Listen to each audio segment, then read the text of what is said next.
faith is before you. Choose wisely.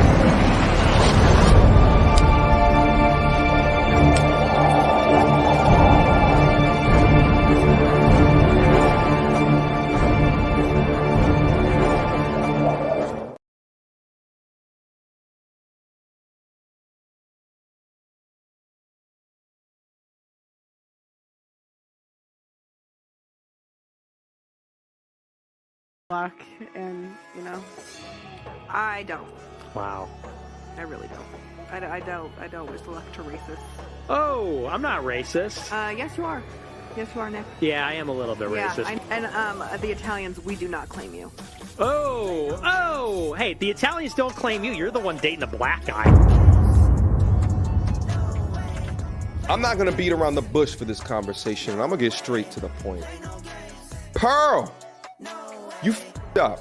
You knowingly invited a white supremacist and a self-proclaimed racist onto a platform which is primarily supported by, at least initially, and produced by black people. People in America try to embellish slavery to make it more horrible than what it is. Actually, we don't tell you about the atrocities because the people who could best tell you about the atrocities didn't want to talk about it. They did not want to talk about the rape of little boys and girls, the systematic impregnation of black women in those breeding farms in North Carolina, South Carolina, and Maryland. They don't want to tell you, they don't want to explain to you that the reason we went from 400,000 people of African descent in this country from 1808 to 4 million black folks in this country by 1860 is because of forced breeding. Black women were forced to have up to 18 children, some. The branding, the mutilations. And I know you want to compare, well, slavery's the same everywhere. They wasn't doing this stuff to other people everywhere all the time. Slavery wasn't generational like this. Slavery has always been a part of the world history. But there's never been anything like the chattel slavery in the Western Hemisphere. Never. Based solely on race? Generational? Yeah, white people were slaves, but they were sitting next to Arab, black, and all sort of other people of other ethnic groups. At the time they were slaves. Everybody was a slave, not just one group of people because of their mutable characteristics, specifically their race. Miss Just Pearly Things. How insensitive of you, to say the least. But let's keep listening. But she says we're embellishing because this allows us to have control. In other words, what she's saying, fellas, and I want you to pay attention to this, we're using shaming language to control you. So she's taking these same black folk. And I'm here to tell you, everything you said about Just Pearly Things could not be more wrong. Let's get something straight here. The reason why you and other black people, and it ain't just black men, it's some black women that's butthurt too. The reason why you're butthurt is because Just Pearly Things showed you up. Let me say that one more again, please. The reason why you're mad and you're butthurt is because Just Pearly Things showed our long lost and wayward brother, Jason Black. I refer to him as the anonymity, the black anonymity, seems to have some choice words for yours truly. Now, of course, he's not man enough to mention me by name. He's not man enough to show his own face. He certainly isn't man enough to show his work.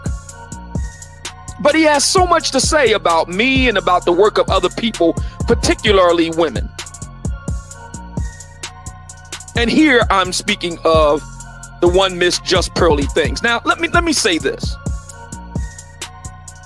If Jason Black had spoken to Miss Just Pearly Things one-on-one, the way I did, both in public and private and found her wanting, that would be one thing.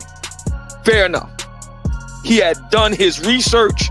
He had did his homework. He actually talked to the woman. I can respect that. He doesn't know the woman, never talked to her, never met her, but he got so much to say.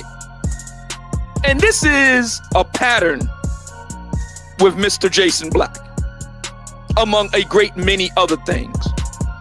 He has a penchant for putting his mouth on people he doesn't know, never met, never talked to, but he got so much to say.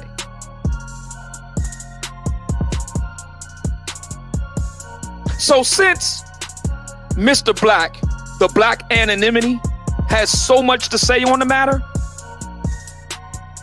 and he's not man enough to contact me directly to find out what the 411 is, because everybody and they mama know how to reach me. Everybody do. It's open to the public. You can hit me up anytime, because that's how we do it, man to man, where I was taught by my daddy, by my granddaddy. If you got a problem with another man, hit him up. Y'all sit down and work it out man to man, and then go take it from there. If he wanted to know so bad what the deal was with me and Miss Just Pearly Things, all he had to do was just hit me up. I would have been happy to tell him. But since he wasn't man enough to do that, I'll tell him by way of YouTube. Miss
Black, and Now, of course, he's not man enough to mention me by name.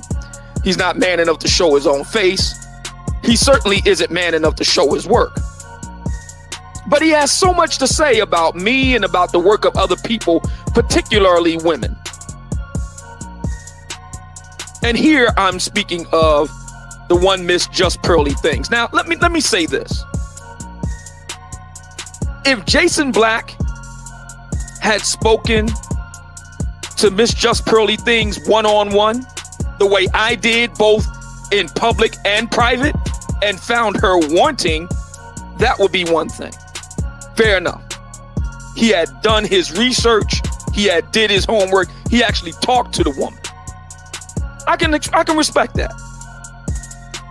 He doesn't know the woman, never talked to her, never met her, but he got so much to say.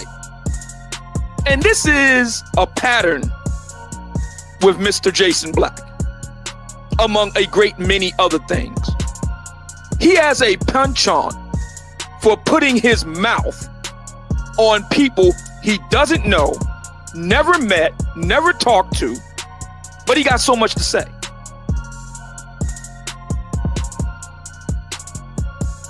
So since Mr. Black, the Black anonymity, has so much to say on the matter, and he's not man enough to contact me directly to find out what the 411 is, because everybody and they mama know how to reach me. Everybody do.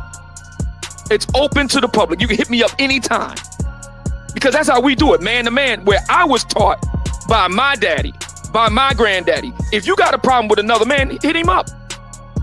Y'all sit down and work it out man to man and then go take it from there. If he wanted to know so bad what the deal was with me and Miss Just Pearly Things, all he had to do was just hit me up. I would have been happy to tell him.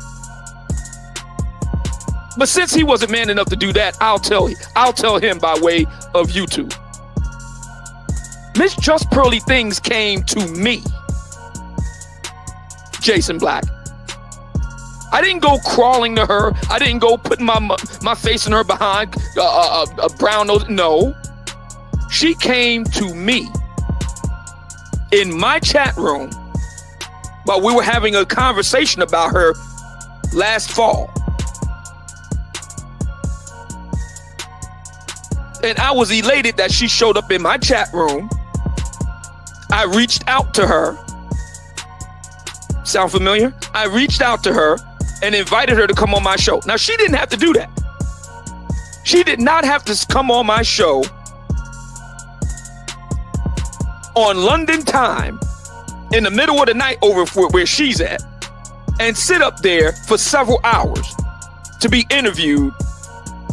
And then, to be brutally frank, black women attacked her. It's up on my channel. You can hear it for yourself.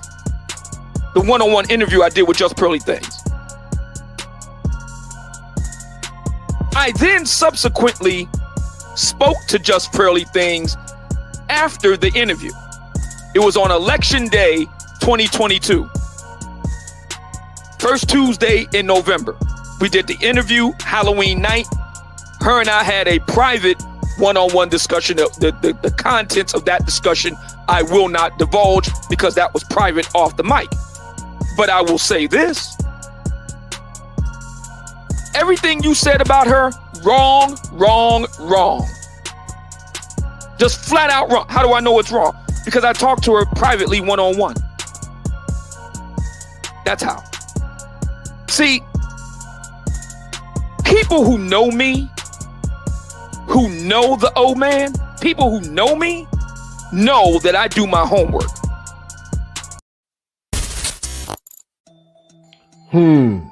Is Just Pearly Things a racist? Just Pearly Things has come under attack recently in YouTube as it relates to the struggles of black people.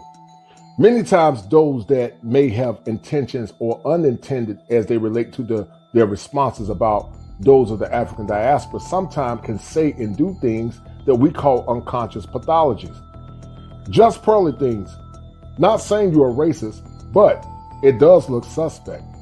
Because of this, when you romanticize the struggles and minimize the struggles of Jews and black people, Just Pearly Things, you might be a racist. Unconscious pathologies are real. Book a session.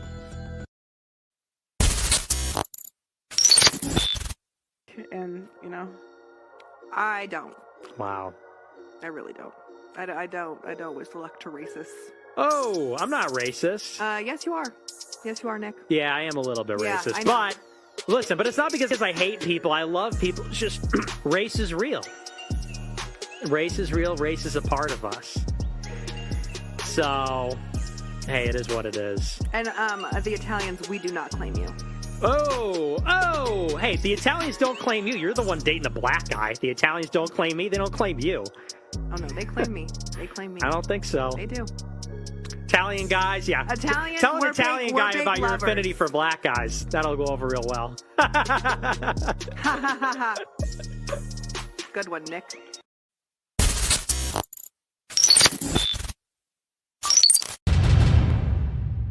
What's something that you always carry with you? Hot sauce.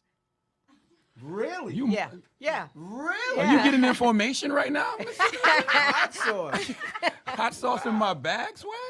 Hot sauce. Really? Yes. Now listen, I yes. just want you to know, people are going to see this and say, okay, she's pandering to black people again. Okay. Is it working? Oh, you know, No, seriously, hot sauce. I've been eating a lot of hot sauce, a lot of raw peppers and hot sauce. that's why you're coughing. You might need to slow down a I little. need to, bit. yeah, I'm having a rebellion against it because I think it keeps my immune system strong. I really do. I think hot sauce is good for you. Before there was the manosphere, I was. Before there was the internet, I was.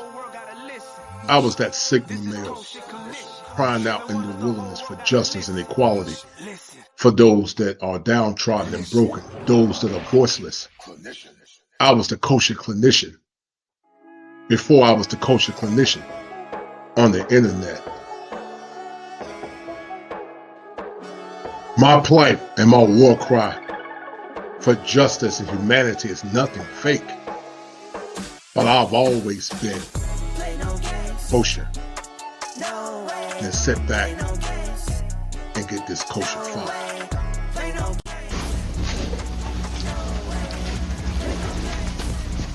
Hello, everyone. Is there equality in America, fact or fantasy?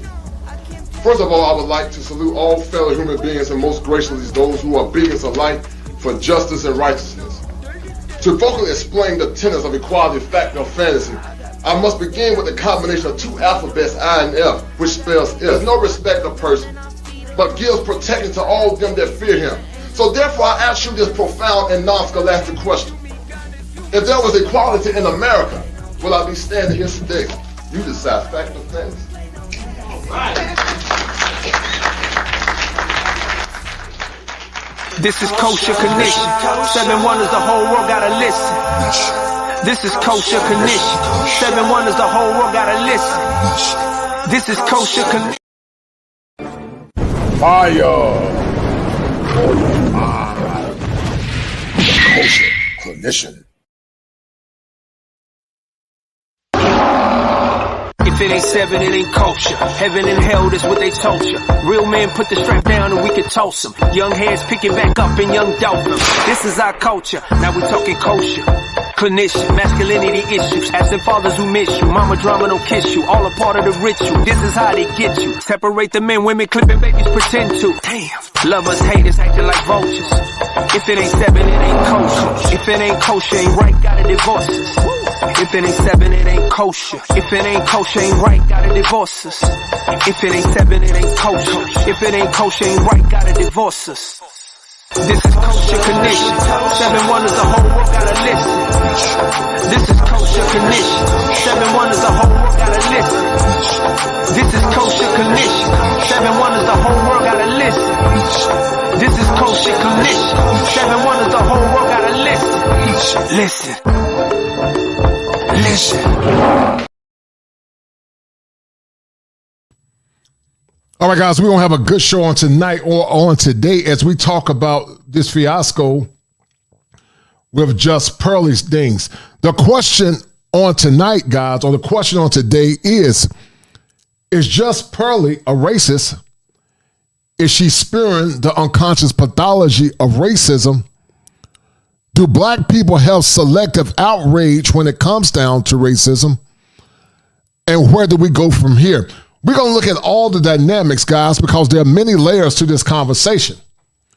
But as we look at all the layers in this conversation, guys, we got to ask ourselves the question, why did men support her? I supported Just Pearly Things because I am pro-male. I'm pro-black man, pro-family, and then pro-community.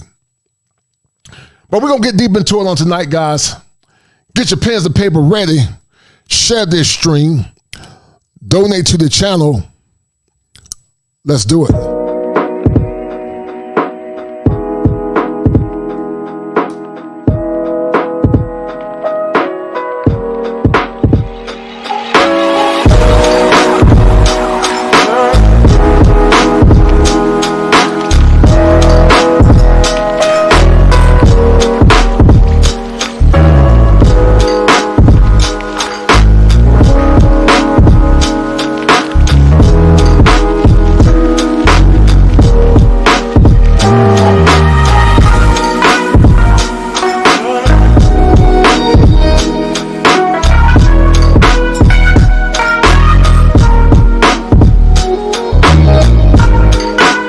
Bringing it to you live once again from the greatest state in the Union, the Tar Heel State. where the topography is serene, pristine, and verdant green, where every day is Father's Day, and where manhood is part of hills and valleys, victories and failures, and whereas men, we don't agree on all things or ideologies, but tonight we come together as allies of a common cause, only to dissipate once the crisis is over. Now listen, I'm about to drop some fire for your mind, but before I drop that fire, let's explore why we are doing the Manhood Chronicles.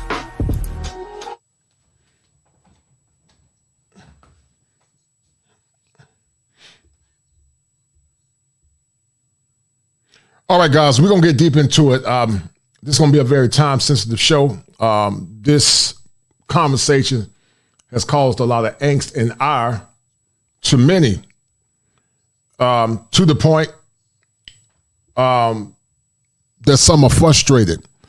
But I'm going to clarify my position, and you're going to understand why I do and why I supported Pearly.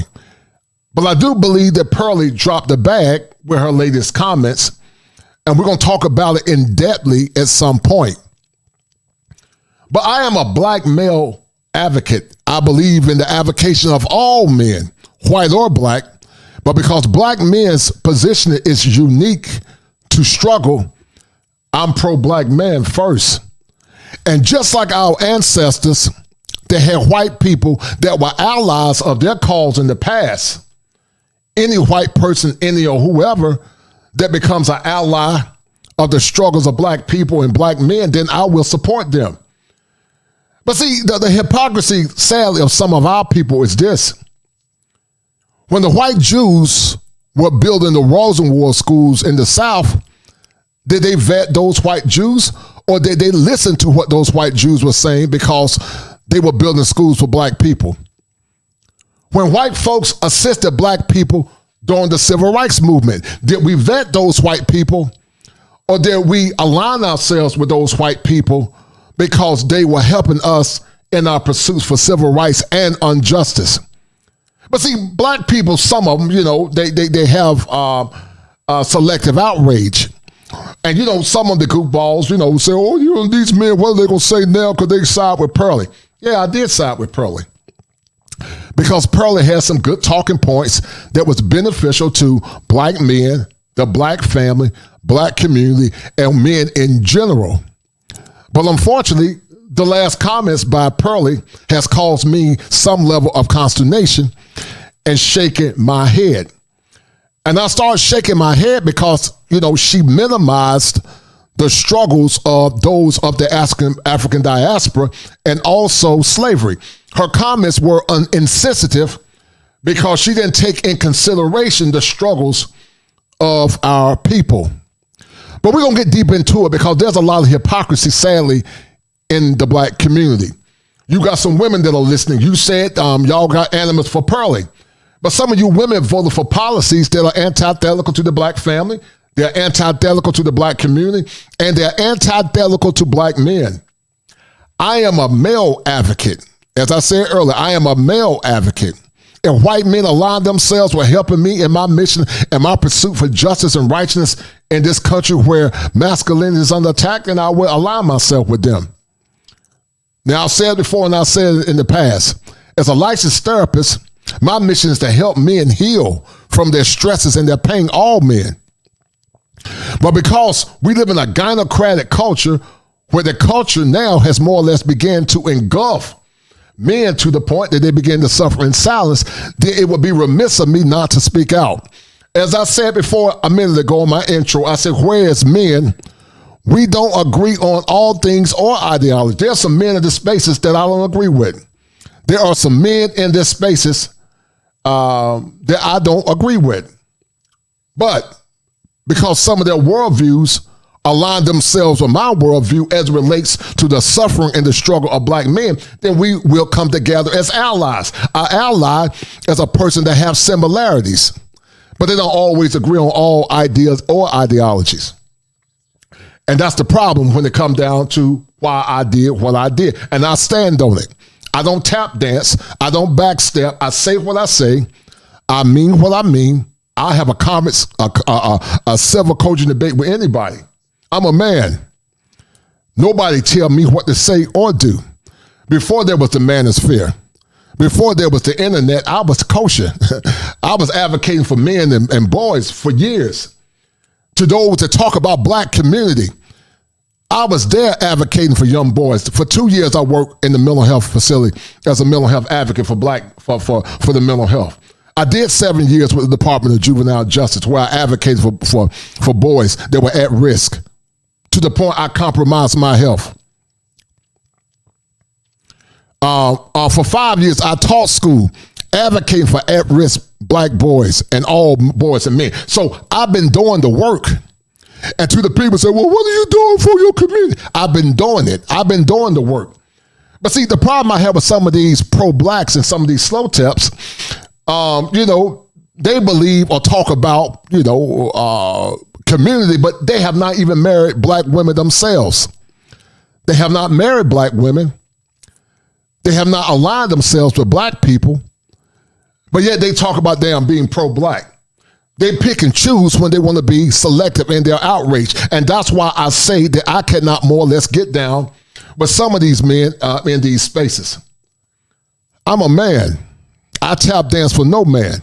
And if any man trying to make me tap dance, he can get this work, win, lose, or draw.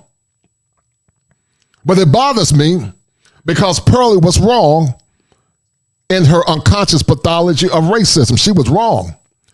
And because of that, I'm disappointed. But however, I'm not disappointed for standing up and doing what I thought was right. Pearly had some words that, that help support the cause of black men in America. I believe that black men should do what's best for them. I believe that all men should do what's best for them. If a black man can't find a woman that's going to be part of his program, then the black man should not be with that woman. If a black man can't find a woman that's going to honor him, respect him, and that dirty word, obey him, then he need to go and travel and get with a woman that will. So Pearly's words of exhortations and words of admonition and words of encouragement was synonymous with my war cry and with my plea. And my war cry and my plea is the exoneration of black men. It's to see black men living their lives out in their own terms, free of distress, free of shame. But what I will not do is allow any man to damn tell me how to move or whatever. Because some of you pro-blacks are hypocrites. Some of you pro-blacks want black men to be simps.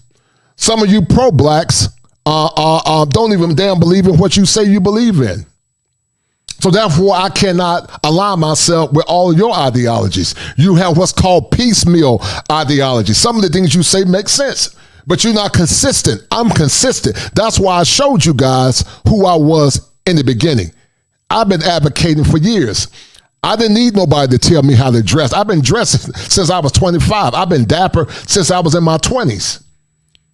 I've always spoke out against injustice. So when people say, he came in to be with the manosphere. No, I was kosher before the manosphere.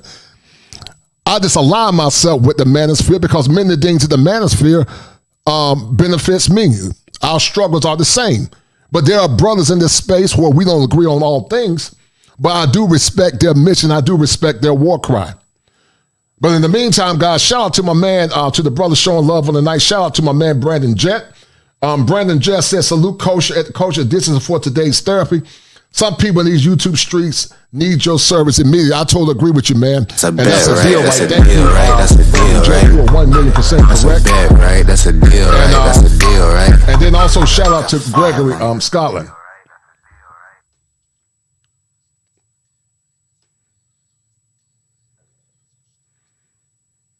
And then shout out to Gregory Scotland. He said, Kosher, we have noticed that many so-called conservatives, both black and white, will get on the lowly black men and black women, but will downplay racism and bigotry when it appears. Yes, sir. You are right. You are dynamite, Gregory Scotland. I'm going to get into that. I'm going to talk about it all, good and bad. Because I'm tired of the selective outrage. I'm tired of it. I'm tired of the selective outrage when it comes down to this conversation. Because you're 1,000,000% right, Gregory Scotland. they pick and choose. And that's unconscious pathology of racism. They love it as long as you're talking about all the ills of black people. They love it when you talk about black folks won't work. They love it when you denigrate a collective of black people. But black people are not monolithic. Tavis Smiley said your skin folk is not your kinfolk. So just because my skin color is brown, I don't align myself with some of the foolishness of some of these people. Let me tell you guys something. Before we came to America, we weren't one. We were forced into oneness when we came to America. Black folks were never one. But because of tyranny, because of racism, because of subjugation, we had to become one in America. We had to become one. But prior to that, when we were in Africa, we weren't one. So when people say, well, oh, your own people sold you into slavery. No, those Africans that were complicit in the slave trade were no different than the Indians that subjugated other Indians. They were no different than the Civil War and the Revolutionary War, where white men fought consistently against one another. They were no different than World War I and World War II, when white men fought against white men. But for some reason, when black folks fight against black folks, then all of a sudden they'll say, your people sold you into slavery. But do you have the same animus for the white men that killed the other white men in World War I, World War II, the Revolutionary War, and also the Civil War? Do you have the same animus for the Indians that partake of subjugating other Indians and aligning themselves with white men? But for some reason, people tend to make black folks monolithic. Like, Africa was this one big country, instead of seeing Africa as a continent. Africa is a continent with many tribes, many religions, many different tribes. There was intertribal warfare, meaning there was a warfare between the tribes, but then there was intertribal warfare. But for some reason, when white folks played a role in destroying and killing one another because of war or ethnic conflict, you don't hear black folks or nobody else saying your people sold you. There were nations that existed in Africa before we came to America. And some of those nations had conflict towards one another.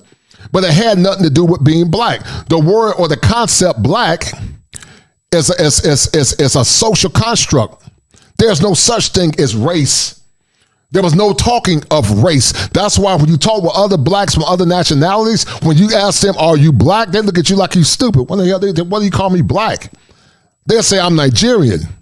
They'll say I'm Dominican, I'm Brazilian, because they affirm a national identity instead of affirming something that you can't measure called race. There's no such thing as race. But there is a such thing as an ethnic origin. There is a such thing as an ethnic identification. There is a such thing as a national identification. But the problem here in America, America never saw black folks, or what I call Americans of the African diaspora, we never saw them as Americans. We saw them as black.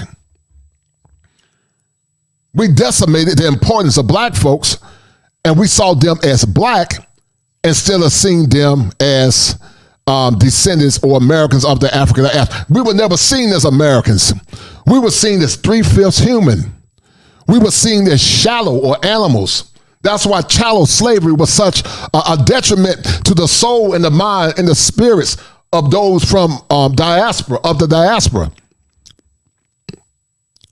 We are Americans of the African diaspora, but we were never seen and treated consistently as Americans. And that's why other blacks from the diaspora, they don't identify with the word black, but they do identify with their national origin. That's why sometimes white people, they see themselves as Americans. They don't see themselves as white. They say, I'm an American, because they are nationalists first.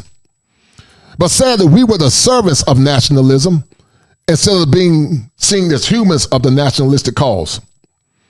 And this whole conversation about Pearly, I'm going to break it down, because once again, as I said, I tap dance about to no man. There's not a man on this planet or on the internet that I deem better than me. I respect a lot of brothers in this space, but I'm not going to tap dance, and I'm not going to kiss your ass. And I'll tell you to your face if I have to. I'm a man. I don't follow no code. I do what I want to do. I say what I want to say, because I am who I am. So I'm going to get deep into the rabbit hole, because we're going to break this thing down. And once again, I am pro-man. I am pro-man. And I'm pro-black, man, because the rabbit hole goes deep. So here we go. Down the rabbit hole we go. This is the part of the show where we assess, examine, collaborate.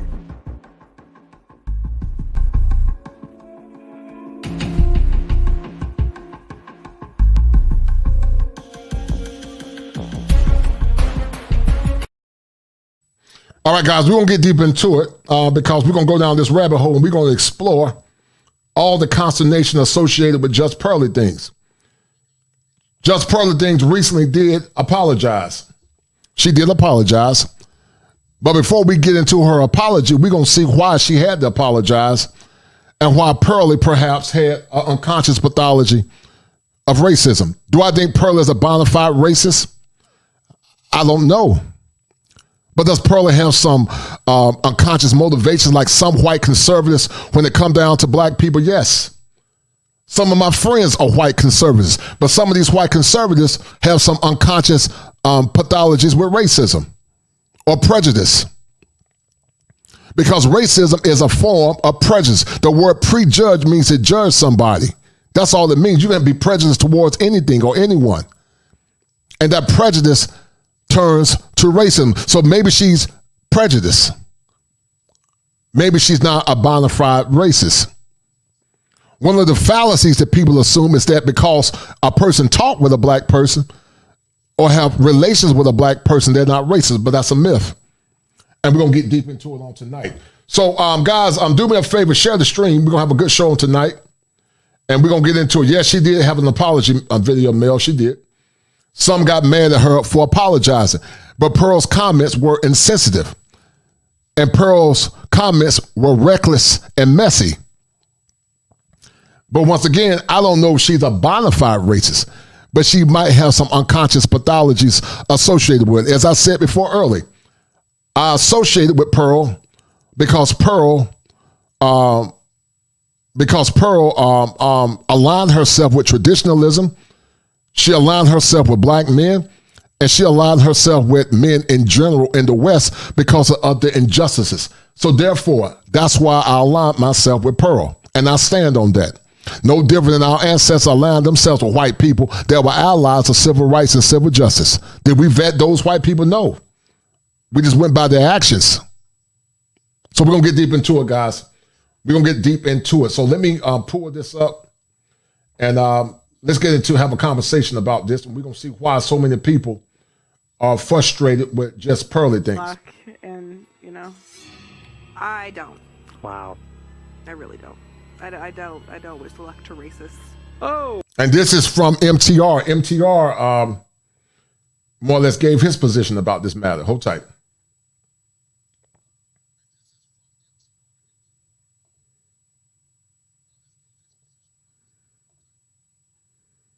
Oh, I'm not racist. Yes, you are.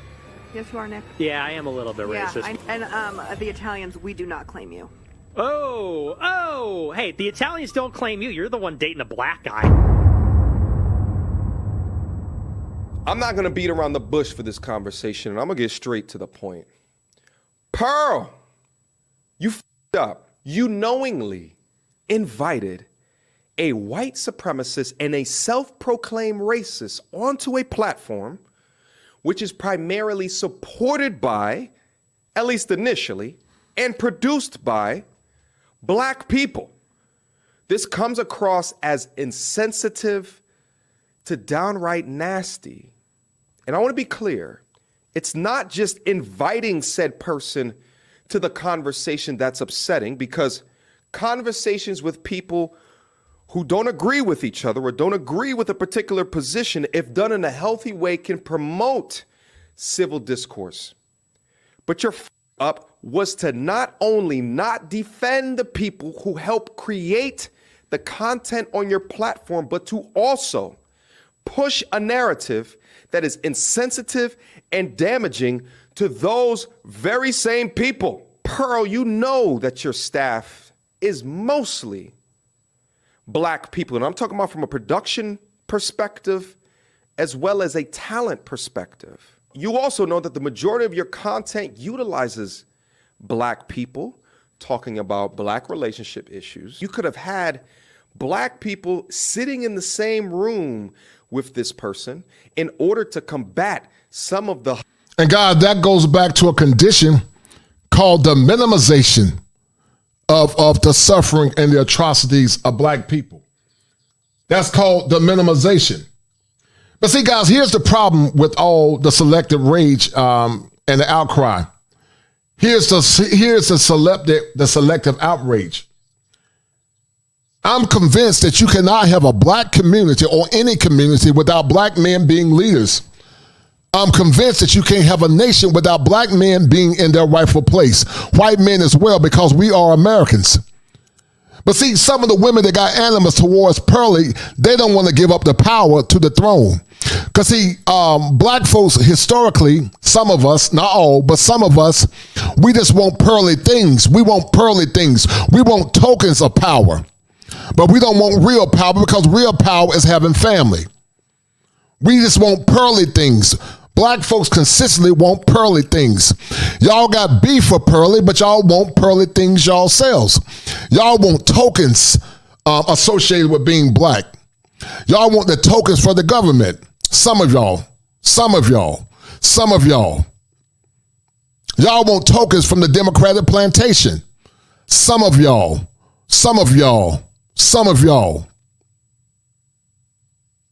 Y'all want pearly things. Y'all want pearly things like hot sauce. And what Hillary Clinton did and said should have been a travesty. But not one time did any black woman or anybody come up and more or less denigrate Hillary Clinton for more or less stereotyping black folks and pearly things. Because many times we just want pearly things and chicken wings. Because pearly things and chicken wings really don't have no power. They don't have any power. Pearly things and chicken wings don't have any power. Never have had power. But sadly, just like the African chieftains that sold other Africans into slavery because of ethnic conflict, they gave them just pearly things. They didn't give them any real power that was for the sustainability of Africa. But they gave them just pearly things. And that's what many Democrats and many times the ones that have selective outrage have been more or less given. It's just pearly things, nothing of substance and nothing of power. And that's the problem that I have. Because even though Pearly was wrong, she was wrong. But some of you are hypocrites and you are selective in your outrage, because some of you voted for a woman and a man here recently that historically have denigrated, macerated, and more or less minimized the efficacy of black men and a black community and a black family. Some of you women don't want community. Some of you men don't want community. You just want to complain. And I stand on that. But because nobody had any outrage for Hillary Clinton, many of y'all voted for Hillary. But see, when it comes down to the black man, you want the black man to come back and serve you and not have his rightful place in servitude. But when it comes down to power, you don't want black men to have power. You want black men to be under you. But for some reason, you had animus for this white woman, Just Pearly Things, because she said something that was insensitive. But one will argue, there's some, not all, shout out to the good sisters, that many of our women are agents of white supremacy. Many will argue they're worse than Just Pearly Things because they play a role in the subjugation of black men. So I am a black male advocate first. I don't give a damn about nothing else. You can't have a black community until you have the black man as the leader in the family. You can't talk about racial white supremacy when you align yourself up with white supremacists that subjugate black men and black boys. So if a white man aligns himself with me and support me in the cause of justice and his heart is right, then I will align myself with that white man like our ancestors aligned themselves with white Jews. They'll align themselves with white civil rights activists They'll align themselves with Quakers and Puritans of the past because white people play the role. But all of a sudden, because Pearl is a white woman, then we want to revert back to saying she is a bona fide racist. I don't know if she's a bona fide racist, but I will say her comments were insensitive, they were reckless, and they were messy. And I stand on that. Her comments were insensitive and reckless. But I believe that men, especially the black men, should do what's best for them. Our women are out of control. They don't respect our men. They don't honor our men.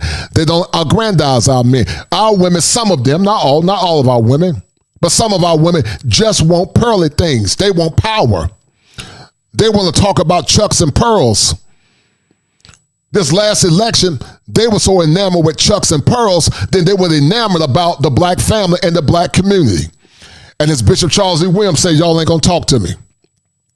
They were more enamored with chucks and pearls and having a woman as a vice president than worrying about black boys being reading on low grade or beneath their reading levels. We talk about black girl magic and black girl rocks, but who's raising these young black boys? Who's raising the warrior class at the same rate that we raise the girls? I don't have a problem with supporting young girls and black girls. I don't have a problem with that because I got 3 daughters. But who's raising these young black boys? Who's telling these young black boys to rise up and hold your head up high? But then we wonder when some of our women get a certain age, they say they can't find suitable men. Because some of you women, not all, shout out to the good sisters, because I know there are goofballs that listen to what I say, and they take what I say out of context, and they overgeneralize what I say because they're not cogent thinkers, they're not intellectuals. But I'm going to say it again. Where were the women that aligned themselves with Hillary Clinton? And more or less, where was the outrage where she more or less minimized the black experience of this damn hot sauce? So I'm going to say it again. Many just want pearly things, which is not a true token of power, and chicken wings. They want pearly things and chicken wings, not understanding that having our black men and our black women working together and raising our children and community is the greatest asset of power. But there are many of our women that align themselves with other radical groups. But then when those groups turn around and turn themselves to our black women, because now you got people in the transgender movement that's disrespecting black women, calling black women chest feeders and birthing people. But then you want to damn talk about how selective outrage for Pearly, but many of you women aligned yourself with these liberal groups. But then all of a sudden you got selective outrage. That's why I said, man, I stand on what I damn say. I'm a man. I'll stand 10 toes down and I'll look another man straight in the damn eye, in the face. I'm a man with what I do. I've always been a man. So yes, I did align myself with Pearly because Pearly aligned herself with me and many other black men. But Pearly was wrong. She was wrong. And she did not more or less stand firm, and more or less she lacked sensitivity when it came down to the struggles of shallow slavery. You can't contextualize what George Washington did and minimize chattel slavery. Chattel slavery was horrific. And some of us are still dealing with post-traumatic slavery disorder. Consistent with what I've learned in clinical school. It's been studied that sometimes trauma is embedded in the genes. And sometimes that trauma is transmitted from generation to generation. So when you hear these goofy people that say, oh, just get over it. You can't get over trauma, fool. But you got to be able to address it and acknowledge it. But sometimes, not all whites, but sometimes conservative whites, they minimize the struggle and the suffering of black people, especially black men, because black men were the first ones here in America. We were being lynched and raped and pillaged, graped. But to some of you women that got animals towards Pearly, you are hypocrites. You are hypocrites. Because what Hillary Clinton and some of these liberals have done is worse than what Pearly could have done. You gave the card to destroy and more or less align yourself with racial white supremacy when it comes down to dealing with black men and black families. I can expect some white people to understand our struggle. They don't care about our struggles. It doesn't impact them. But to other black men that have experienced systematic racism, being discriminated against for whatever reason, that's why I've always aligned myself with some brothers in these spaces. But let me be clear. I say what I want to say. Nobody paid me to say what I want to say. I do what I want to do. I respect a lot of brothers in these spaces. But I'm not part of no damn code. I'm a man. I don't tap dance for nobody. I do what I want to do when I want to do it. And if anybody got a problem with it, come see me. Come see me if you got a problem with what I say or do. Shout out to my man Jay Perra for the $20 hitter. He said Just Pearly Things said the exact same thing Senator G stated. Senator G and the divestors would gladly date Nick Fuentes. I don't mess with none of these people anyway, so I'm not hurt or surprised by colonization at best. No doubt. I appreciate it, Jay Perra, and that's a deal, right? That's a deal, right? That's a deal, right? That's a bet, right? That's a deal, right? That's a deal, right? Got 5 on it.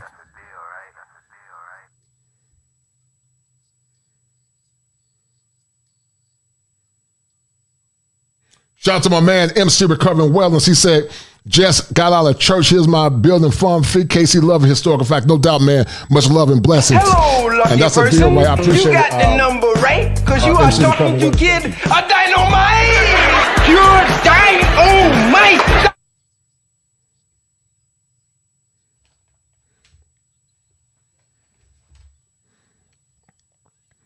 Now, let me address another talking point when people talking about vetting people. You can never vet no one 100%. You can't vet no one 100%. You align yourself to have similar talking points that you have, but you can't vet no one 100%. To some of these people that say, "Oh, y'all, they hurry your space," you can't tell nobody what to say on YouTube. But if that woman aligned herself with the struggles of men, then what was the problem? What was the problem? What was the problem with aligning yourself with a woman that had a love and a desire to empower and to uplift men, especially black men in America? Because did y'all vet Hillary Clinton? No. Did y'all vet Sleepy Joe? No, you didn't vet him. But you got a problem with them vetting Pearly? We had evidence that some of these demagogues were racist. And I don't have, let me say this, I don't care about either party. I'm neither Democrat or Republican. I'm pro-policy and I'm pro-man and pro-black man. I don't care for either party. But before you talk about damn vetting, we've allowed some women in these spaces that are black. We've allowed black women to advocate for black women. Did I vet some of the women that more or less advocate for black men? No. You just go by their talking points. That's how you vet them. But you can never vet nobody 100% because there are people in YouTube that are fake. I study them. They're fake. But I just don't say anything. But I'm real. I showed you guys the evidence. I showed you when I was kosher. I showed you in my 20s where I was advocating. I've been advocating for boys and men my whole life. I'm not just some YouTube wonder getting on YouTube. But because my mission has been consistent even in my 20s, there are men in these spaces I align myself with. So what I do is genuine. Ain't nothing fake about what I do. I got the credentials to prove who I am. I got the transcripts and the pedigree to prove who I am. I'm not a one-night wonder trying to line my pockets. Hellacious things that were coming out of his mouth, or to have a different perspective that would have lent itself well to demonstrate the respect for the people that watch your content and that you employ. I don't think that your platform would be as big as what it is today if it wasn't for the essential utilization of black people, black relationship topics, and black talent. And the talent came from all over, when you include the likes of an Andrew Tate, all the way down to a Brittany Renner.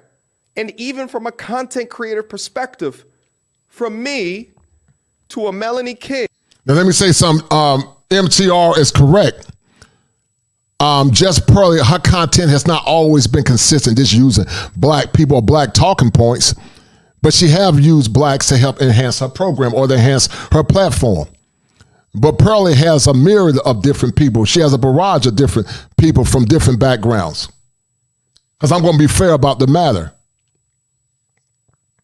But Pearly was wrong. But some of you pro-blacks are equally wrong.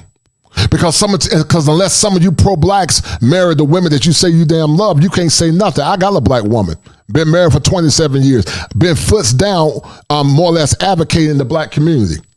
But some of you pro-blacks, you are hypocrites. That's why, like I say, I'm not a monolith. Just because my skin color is black, my ideologies don't align with yours. I'm a free-thinking intellectual. I will challenge anybody's talking points. Just because my skin color is black, you are not from my tribe. My skin color might be black, but you're not from my tribe.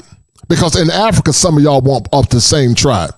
My tribe is a tribe of conscious brothers, righteous brothers, not consciousness more or less related to a certain thing, but I'm talking about a consciousness of righteousness. To a Sarah Garvey, to a King Riches, to an Auntie Jenny. So for those just unaware of what's been going on, Pearl has recently come under fire for these particular comments. I'm trying to get my Africans in America. My Africans. Oh gosh.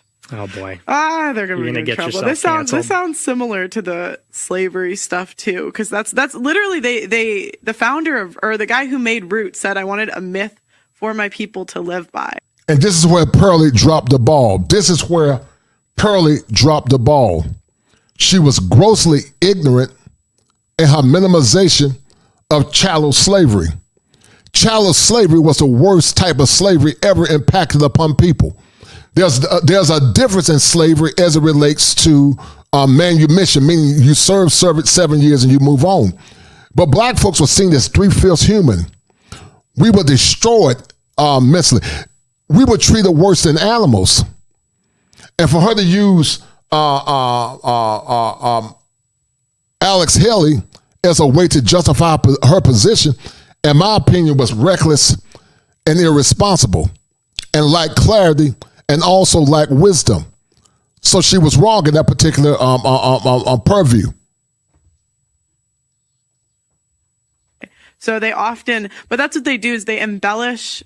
And I'm not trying to say it wasn't horrible. It was. Right. But they want to make it like more horrible so that they can control people. Now, what's crazy is that I came across these comments while I was live streaming a couple of days ago. And what started out as a laughy, jokey live stream where I wanted to talk about my time up in London quickly diverted to one of the worst live streams that I've ever had in my life. And honestly, it was a trip to hell as I discovered the magnitude of the conversation that she had with this figure by the name of Nick Fuentes. Specific to the comments regarding slavery being embellished, I said this on the stream and I maintain it today, that Pearl needs to be held responsible for this comment. Likening a quote from the writer of Roots explaining a myth for his people to hold on to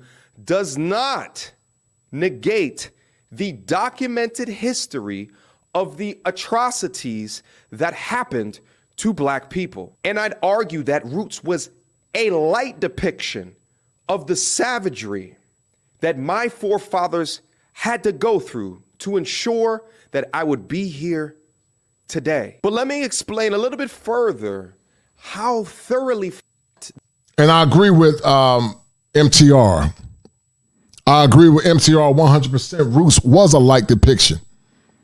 But the horrors of chattel slavery continue on even in today with some people or some of our people being so emotional and wanting validation, therefore compromising, giving their power away.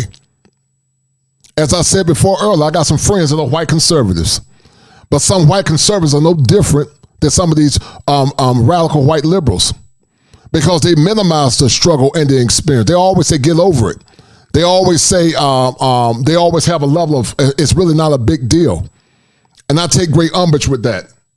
That this actually is, because for me, it comes down to a question of ethics. You're interviewing a known Nazi sympathizer and an anti-black creator and not offering any pushbacks whatsoever. And in fact, you're adding in your own fake news regarding the embellishment or the Guys, do me a favor. Get the likes up. The robot that sent me a text, them likes are low. Get the likes up, guys. Donate to the channel and feed the algorithm. Hit that like button. Go ahead. Do it now before I reach out into that screen and twist your hand like Aunt Esther. Hit the like button. Thank you. Destroy. exaggeration of slavery. Additionally, there are times within the conversation where it's laughy, it's jokey, it's kikiing, especially when you got specific in certain comments that reflected on CP time. And let me also say this, is that generally CP time is something that's laughed amongst people of melanation, but it's not taken as a joke when you're doing it with a person who is a self-proclaimed racist. Now that I've had the opportunity to digest all of the information, now that I'm not on live stream with thousands of people looking at me, and in the back of my mind, thinking towards the tens of thousands that are waiting for the perfect reaction for me, I begin to question why you didn't sympathize with the plight of African Americans or Black people in general. And not once in the interview did you have at least one pro-Black stance or some form of ethical defense or cultural sensitivity for the people who carry your production machine forward, or the people that you know that watch your channel. That's questionable at the very least, and it shows to me a degree of misguided that you are regarding our culture, and that you have some introspection to do, and you have to find a newfound respect for understanding more about the people that work for you, or who a component of the content. And MTR is correct. But once again, if you have not been an element of oppression and an element of disdain, then you have no reason to understand and more or less gravitate to understand the struggles of those that were part of distress. But we're going to get deep into it, guys, because we can talk about Pearl all we want to. Some of us are complicit in our own demise, and we're going to talk about it in a minute. Is made for. The embellishment of slavery is where you display the true level of your insensitivity and lack of understanding about the culture that you have immersed yourself in, whether you like it or not. Pearl, at the end of the day, you f***ed up. I completely, as I said on that stream, denounce your statements. And I believe that you need to be held completely accountable for your words and your actions. And I want you to do it for the sake of my history, for the sake of my community, for the sake of my audience, and the people who have followed me and will continue to follow me, Pearl, the people that found you through my channel because of these actions. And Pearl, we had a one-on-one conversation before I recorded this. And Mr. Good said, why were they not this outraged when Sister G said, sport black babies, sport black men? And that's my point. I'm pro-male. You're right. I agree with you 100%, Mr. Good. Anyone else got in the comments they would like me to read, send a donation, I'll read your comments. But I decided to take this one because it resonated. But where was the outrage? And that's why I said, guys, selective outrage to the women that get mad at Pearly, because what she did say was wrong, but you have selective outrage. Selective outrage. Because some of you women voted for women that were worse than just Pearly Things. Because you just want Pearly Things and chicken wings.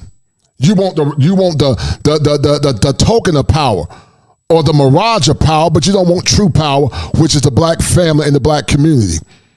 Our ancestors were great because they were unified together. Our communities were strong. America was strong because we had a strong family and we had an abiding faith in God. But now not only is America falling, the Black community is in shambles. But some of you got fake outrage with Pearly. Some of you talk about damn being pro-Black, but you're not even married yourself. You didn't marry some of the men you said you vowed to love, and some of you men that say you love your queens, you haven't married none of these damn women. So you are hypocrites. Was Pearly wrong? Yes, she was wrong. But you are equally wrong in your fake outrage and your fake distress. As I said earlier, I am a pro-black male advocate. I believe that black men should be in power. I believe that black men should be in their homes. I believe black men should be leading with their women supporting them and the men supporting them with their lives if they have to. But like I said earlier, there are people that listen to my conversation. They will overgeneralize my talking points. They'll go do a show and say Kosher was talking about all black women because they're ignorant. They don't listen. They think emotional. And I got a problem with that. Video. And I told you I can no longer work with you. We had a dating show that was in the pipeline, and I was super excited about releasing this content on your platform and then cutting it up and putting it up on my platform and reacting to it. We did great content up there. But along with these statements that have come up, I no longer feel comfortable in having that dating show footage released along with the other content that was recorded up there onto your platform. I plan in the future not to release more content up onto the channel regarding my time in London. And to be honest, frankly, it really sucks because I had a lot that I wanted to be able to speak about. And again, to my community, to my audience, to the people who have followed me and will continue to follow me into the future, I have to take personal accountability for my working relationship with Pearl. And trust me when I say I take full ownership and full accountability. I had absolutely no idea of the comments that were made in the Nick Fuentes interview. And had I known this prior to, I would not have gone to London. I did not know about this until I came back. And then I went and did a live stream, and then my supporters let me know. For everyone else out there who's ever supported the platform and sent super chats, and for everyone who has been affected by this situation, like I said, I take full accountability. For those of you guys that have followed my platform for a long time, do understand that I've selected, at least I thought I've selected with a fine-tooth comb who I have chosen to work with. If you guys already know, it hasn't been a lot of people, okay? I've also have a no beef policy on my platform because I think it does us no good to continue to promote fights and spats.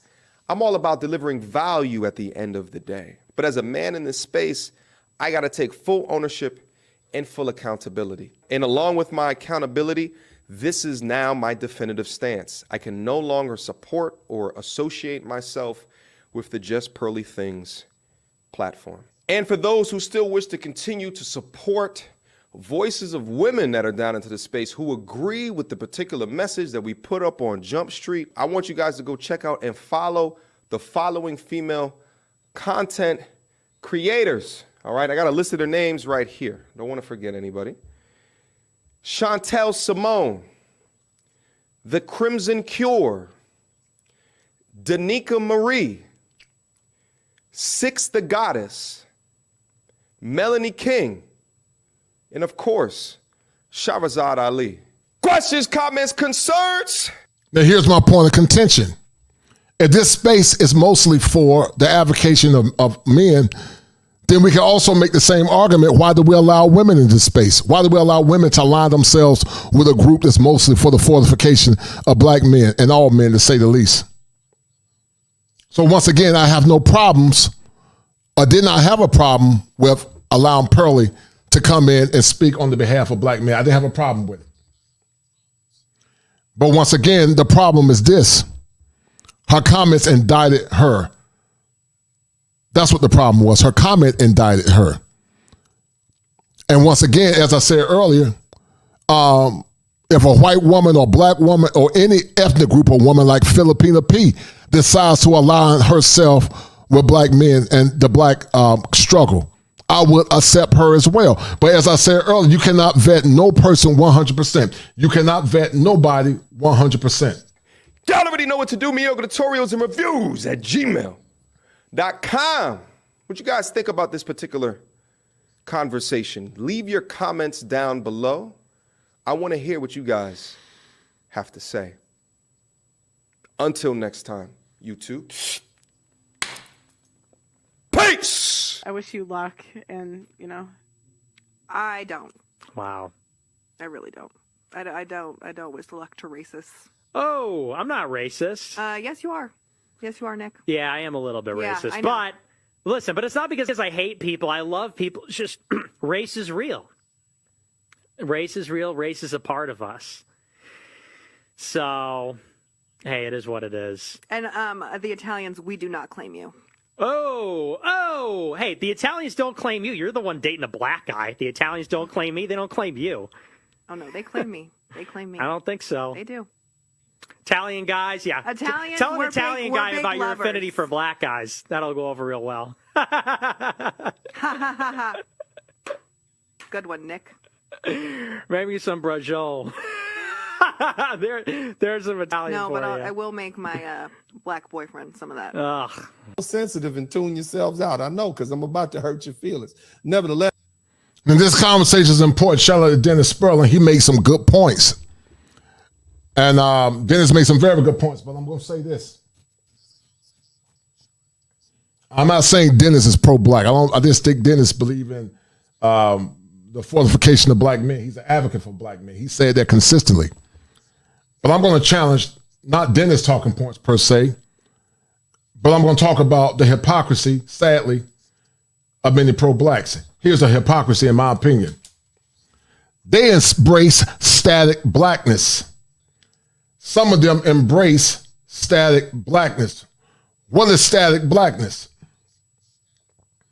Static blackness is a presumption that all black folks think the same, all black people act the same, and all black people have the same worldview. Black folks don't have the same worldview. We never did have the same worldview.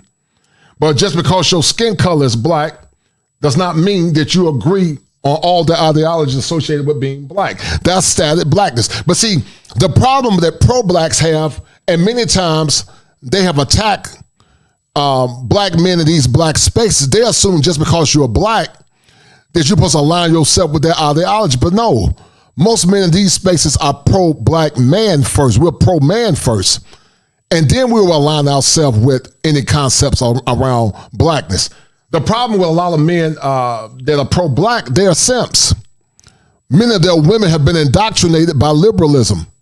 Many of their women do not respect and or honor them. I've been around pro-blacks. I know them personally. And they're really no different. The women are really no different than the average woman on the street. They fight for power. They want the power of their men. They challenge their men authority. They don't fall in line like the women in the FOI. They don't fall in line like the women from the past because they've been indoctrinated in some of these liberal schools. So the pro-blacks assume that black men, just because our skin color is black, we're supposed to have a monolithic worldview and adhere to monolithic thinking points just because our skin color is black. Most of the men that support me are pro-male first. We're pro-healthy man first. Not just pro-black for the sake of being pro-black. Many pro-blacks are simps.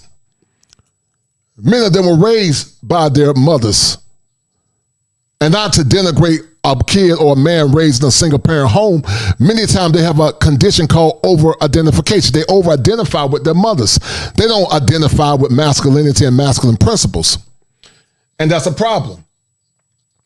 Many of the women that are part of the pro-black movement, they want egalitarian relationships. They want relationships where there's an equality in the power differential. They want the man to lead sometime, and sometimes they want to lead. But yet you're talking about a damn black community where you're constantly challenging your man for power. You sound schizophrenic in your thought or schizoid in your thought. But you're talking about a black community, but some of you have not even married black men. Some of you don't submit to the authority of the black man. Some of you don't ride or die for your black man. Some of you practice carnal hypergamy. Some of you don't even value your men. But you got selective outrage when it comes down to just pearly things because some of you just want pearly things and y'all just want chicken wings. You want the token of power or the assumption of power. When you voted last year or the years before, you didn't vote for the avocation of boys and men. You voted for chucks and pearls.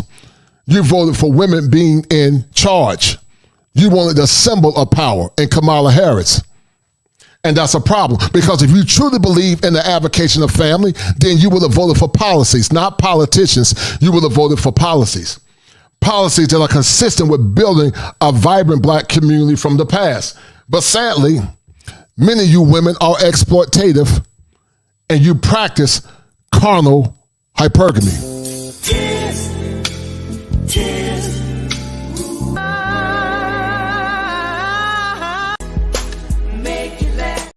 And because you practice carnal hypergamy, it's caused many black men to more or less look for allies that are going to support them. That's why so many brothers supported Pearly, because a lot of the black brothers are pro-man first. We're not pro-black community, we're pro-man. I did a show before in the past and said until they march. And what I meant by until they march, the women that always talk about black family, black community, until you march and talk with legislators, then you can't have a conversation about what Miss Pearly Things did, even though Pearly was wrong. It's easy to point the finger at the agitator, but you can't even point the finger at yourself. Until you point the finger at yourself, you can't point your finger at the agitator, because you are a hypocrite. Like I said before earlier, I don't backtrack on nothing. That's why I'm doing this live show. I don't mind saying what I did, because I did align myself with Pearl and some of her talking points. And at the time, I didn't think what she said was nothing wrong. But her latest comments are troubling, to say the least. And we're going to get deeper into it.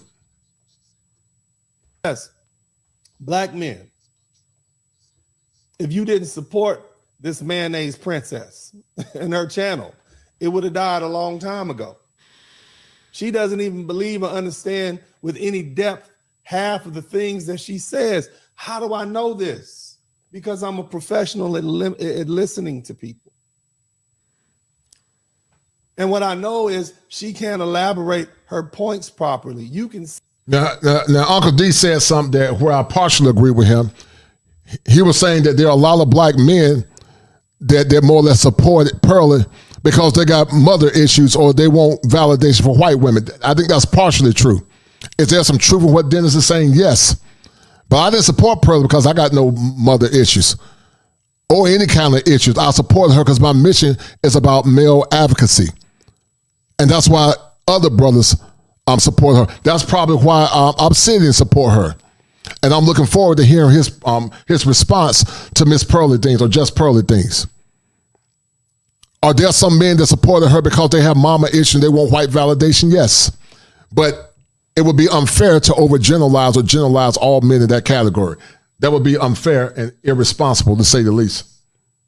See that she's basically memorizing and repeating what she's saying. She's like someone singing a soulful song who has no soul. She's just singing lyrics. She's just saying what you men want to hear, and you lapping it up like lap dogs. And you doing it out of desperation because you desperately want that white woman's validation, fellas. Miss Pearly or Miss Ann is proving that black men are the only group of men that listens and follows the matriarchy. Why? Well, most of y'all got mama issues. And I know you're not expecting this from Uncle D. You know, I know. And I love you, brothers. Y'all know I love you and I defend you. But you got mama issues, fellas. And what you see Miss Pearly doing is white mommy telling off your black mommy.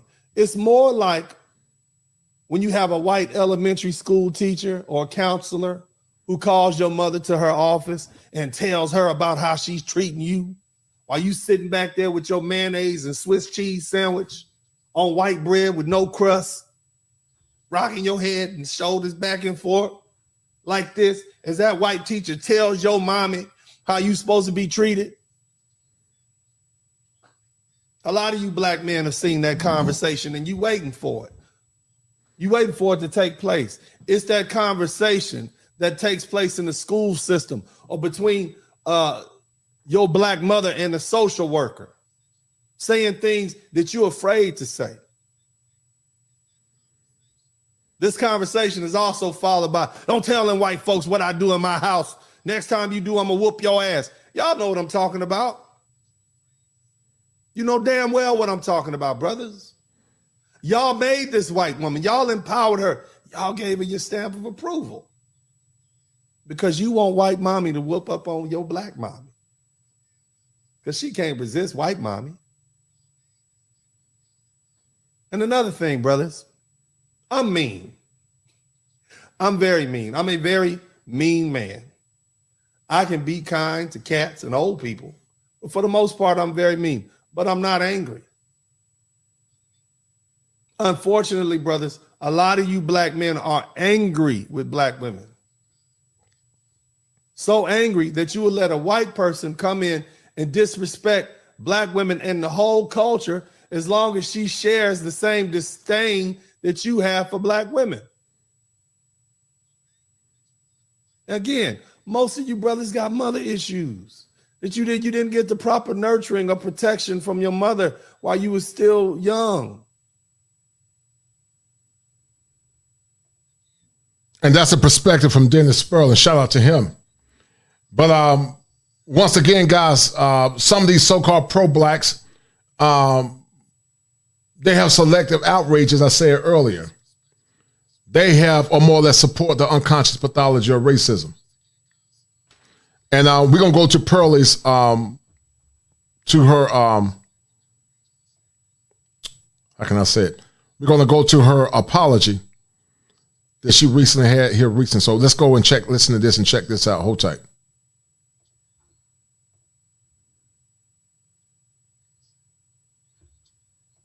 Okay. Today, I'm going to be addressing the Nick Fuentes situation.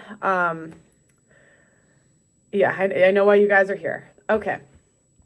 So I want to first say I take full accountability for everything that happened. Everything that happens in life, as I say to the girls on my show, is my own fault.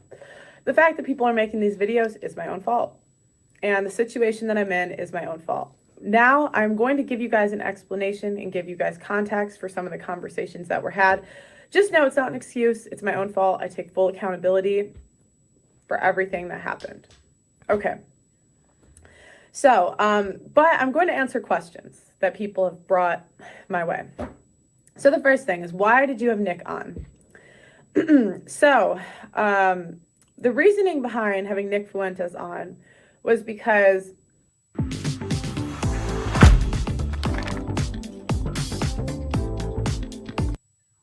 I heard that he was on the no-fly list and he lost his bank account. Now, from your point of view, you would think, why would you invite someone on that's on the no-fly list, right? That would be a bad... Well, he's not anymore. That's how he flew, but he was. So I was more just curious why this man was banned and everything. Now, as I said before earlier, I don't know if Pearl is a bona fide racist. I don't think she is. I don't know. I don't know. I just think she made some bad choices. And like I said, I understand why some men and other brothers have aligned themselves with her, because she's the advocate for men. Dennis does have some very valid points, but I don't know if it's 100% comprehensive, but I do understand his position. But the problem, guys, that we have is that it's a selective outrage once again. It's a selective outrage, but because the ones that are talking about community, you have not married your women, and some of the women that talk about it, you are not married. And so how can you talk about black community where the epigenesis to the black community is the black family with the black man in leadership? That's why I can't take you serious. I can't take you serious because you talk from two sides of your mouth. Some of you so-called pro-blacks are hypocrites, and I stand firm, and I'm going to break it down for you. Some of you pro-blacks are hypocrites because you use the same language as the oppressor. You call other black men the N-word. You say it's a term of endearment, but it's not a term of endearment. It's nothing endearing calling a man an N-I-G-G-A. The colloquialism that you use and you call it endearment is not endearment. It's an indictment to your ignorance. Because see, in the South where I'm from, they use the N-I-G-G-A word, and it's how they actually say it, or more or less denigrated black folks. But if you look at the Jews don't use the words of the oppressor. The Jews don't use the negative talking points that the oppressors or the Germans said or more or less mitigated against them. But you call each other in your sickness the N-I-G-G-A word. You call other black men that disagree with you coons. That's the language of the oppressor. And I say to you, you're a hypocrite. You are a hypocrite because you can disagree with a person, but you should never call them a coon, but you'll call them a coon. So you are a hypocrite. Don't ever come to me talking about what Pearly said, even though Pearly was wrong. But you're the greater hypocrite because you talk about the oppressor, but you are so satiated by the language of the oppressor, you are no different. So until you look at yourself, until you do the self-introspection, until you acknowledge your own ignorance, you don't have a right to say a damn thing about just pearly things, because some of you want pearly things and chicken wings. You want the token of power, but you don't want real power. The real power is the avocation of black men being the leaders in their homes. The true power is black men and black women working together. But sadly, some of you women, you want power in the relationship. You want to tell a man how to lead in relationships. You want the man to sit down and bow down and kiss your ass instead of you falling in line and respecting your man. And that's why I have no respect for you, because you talk with a forked tongue. You talk and speak with a forked tongue. You are selective in your outrage.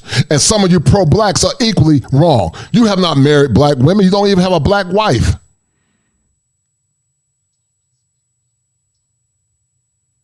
You are hypocrites, to say the least. But you use the same language as the oppressor. Some of you are so damn hell-bent on being over other black men. You don't support other black men. Some of you ascribe to what I call subscriber supremacy. Some of you won't even break bread with other black men that you know got talent and potential because you feel like their channel is not as big as yours. Shame on you, you hypocrite. Shame on you. Because you don't think they're good as you because you got more numbers than them. Some of the greatest minds that I've seen, some great talent that I've seen, didn't have big YouTube numbers. They were just brilliant. But you judge a man by some damn vanity numbers because they got more subscribers. Oh, he ain't big as me with your goofy ass. So don't say nothing about black men. Don't say anything about this woman, even though she was wrong, until you point the mirror at yourself. Until you stop using the language of the oppressor. Don't say anything about just pearly things, because some of you just want pearly things and chicken wings. Because subscriber numbers is not a true representation of power. It's just a pearly thing. It's just a shining object. But the true representation of power is when men come together, when other men respect one another in a spirit of brotherhood. Understand that we don't have to agree on all things, but we do come together as allies. So I understand why some men aligned themselves with Pearly. I understand why they were so open to her warm embrace. But some of you jackasses are denigrate another black man because he don't think like you. But you want me to come together and talk about building a damn black community. You sound like a fool.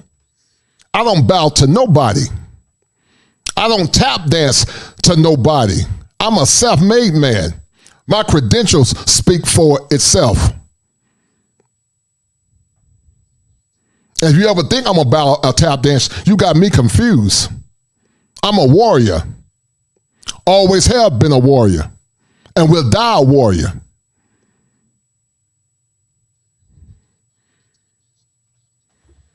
If you're not worthy of my respect, I will never respect you or follow you or listen to you. You must prove yourself worthy to come into my circle. I don't follow any man. I'm from Gen X. I'm from a generation where your yay was your nay and your nay was your nay. I'm from the generation when men said word is bond. I'm an old school archetype. So once again, to you pro-blacks, until you marry black women, keep your mouth shut, keep your pie hole shut. To some of you black women, till you get a black man when you're falling under his authority, keep your pie hole shut. Don't talk about pearly things, because some of you, once again, just want pearly things and damn chicken wings. Until you accost women that more or less disrespected black folks by more or less limiting a whole group of black people to damn hot sauce, don't you say anything. Because you're a part of the problem with your selective outrage.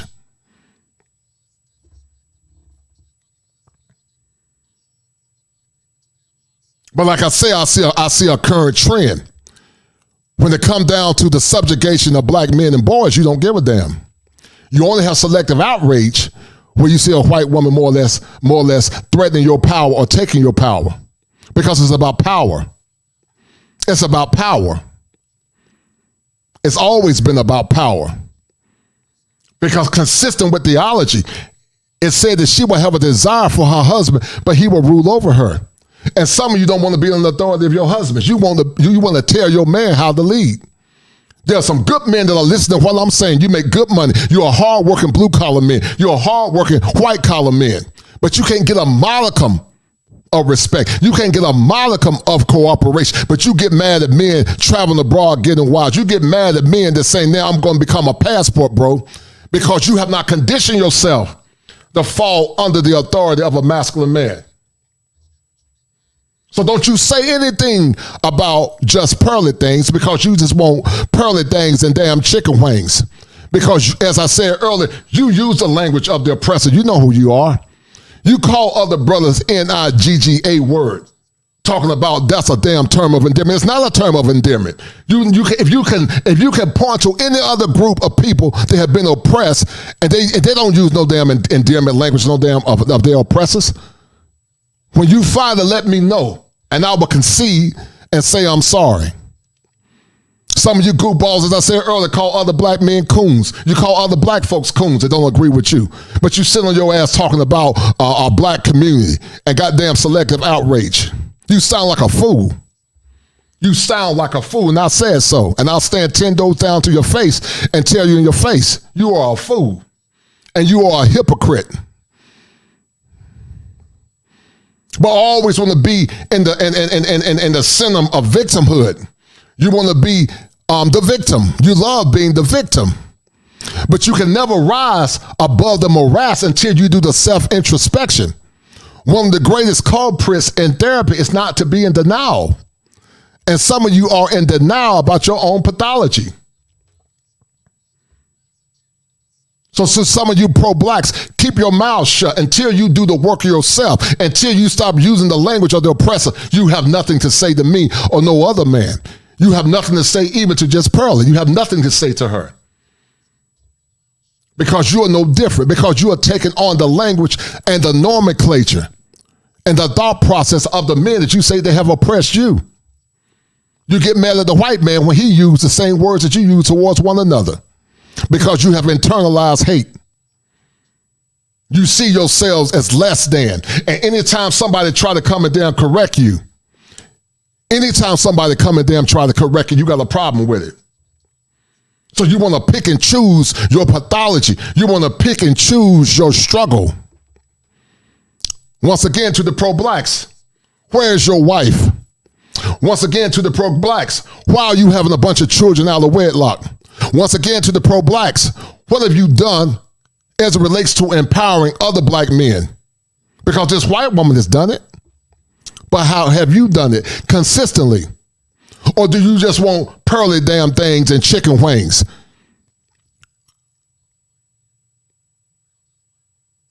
When have you had other black men under your umbrella? But I forgot, like I said, with YouTube, it's about subscriber supremacy.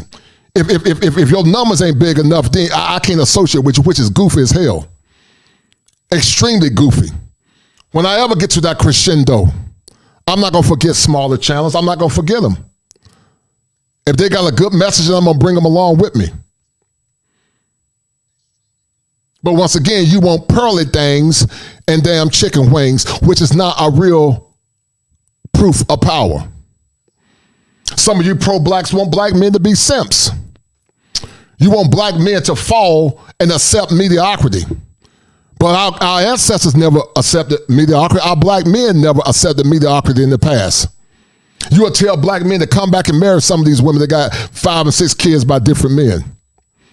The brothers that they rejected in the past.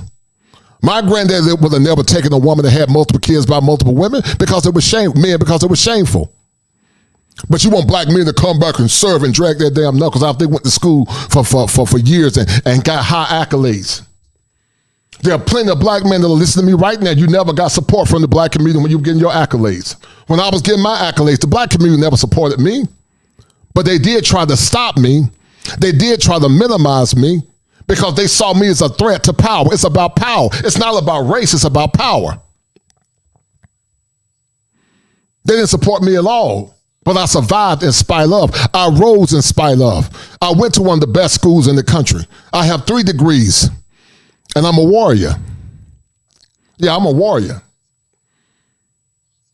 As I said earlier, I tap dance for no man. I bow to no man. It's not a man on this planet that's better than me. When I apply myself, many cannot see me intellectually or physically. But you got the nerve to sit on your ass and talking about some damn pro-black,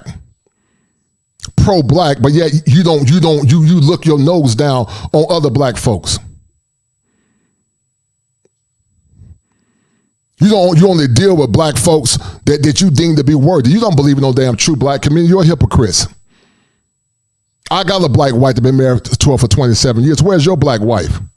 I got 3 kids. I don't have baby mamas. I never had kids out of wedlock. I'm the true kosher. I'm the real deal. But some of you are not. So once again, selective outrage. I have no respect for you.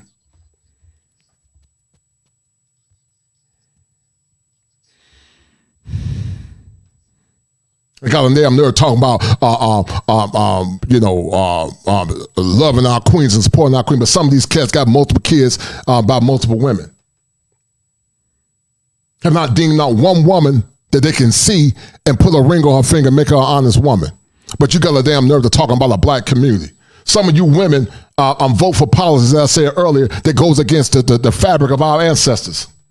You go to the African country, they don't embrace what we embrace in many African countries.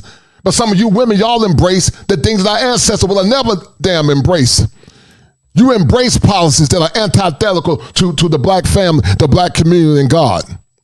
But you got a nerve to settle on your celebrity outrage ass and talk about family. Oh, we need family. We need the community.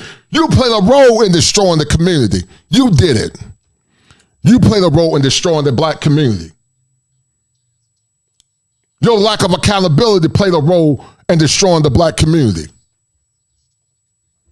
Your lack of respect for black men played a role in damn destroying the black community. You being promiscuous played a role in damn destroying the black community. And some of you men are equally guilty. Some of you men are equally guilty in destroying the black community because you won't take a stand and tell the truth.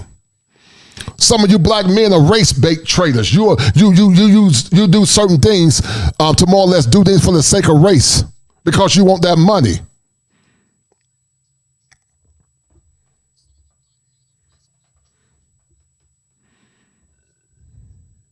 So I don't want to hear anybody talk about Just Pearly Things because you just want pearly things and chicken wings. You don't want real power. Because if you wanted real power, you would be trying to fight for black family and the black man. Because there can never be a black community without the black man being leader in that family. It would never be a true family. There would never be a true nation until all men work together. And white men as well are in their families, leading their families, leading their homes. But you got broken white men and broken black men that don't lead because their women emasculate them. Their women challenge their authority at all times. They don't know how to lead as men because they're slaves to the emotion of their women. But you got the nerve to talk about just pearly things with your selective outrage. As I said, many of you are hypocrites.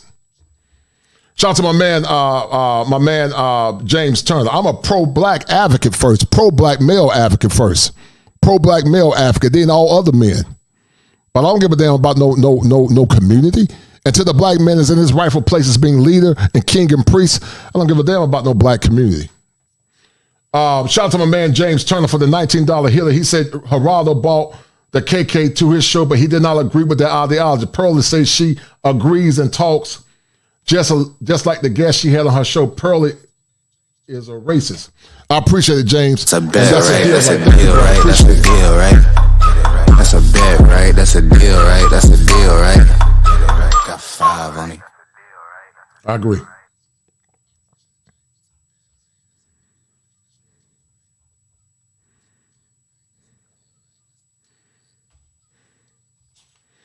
All right, guys, we're going to get deeper into it because this has been a great conversation. But I get passionate when I see hypocrisy, man. I get extremely passionate.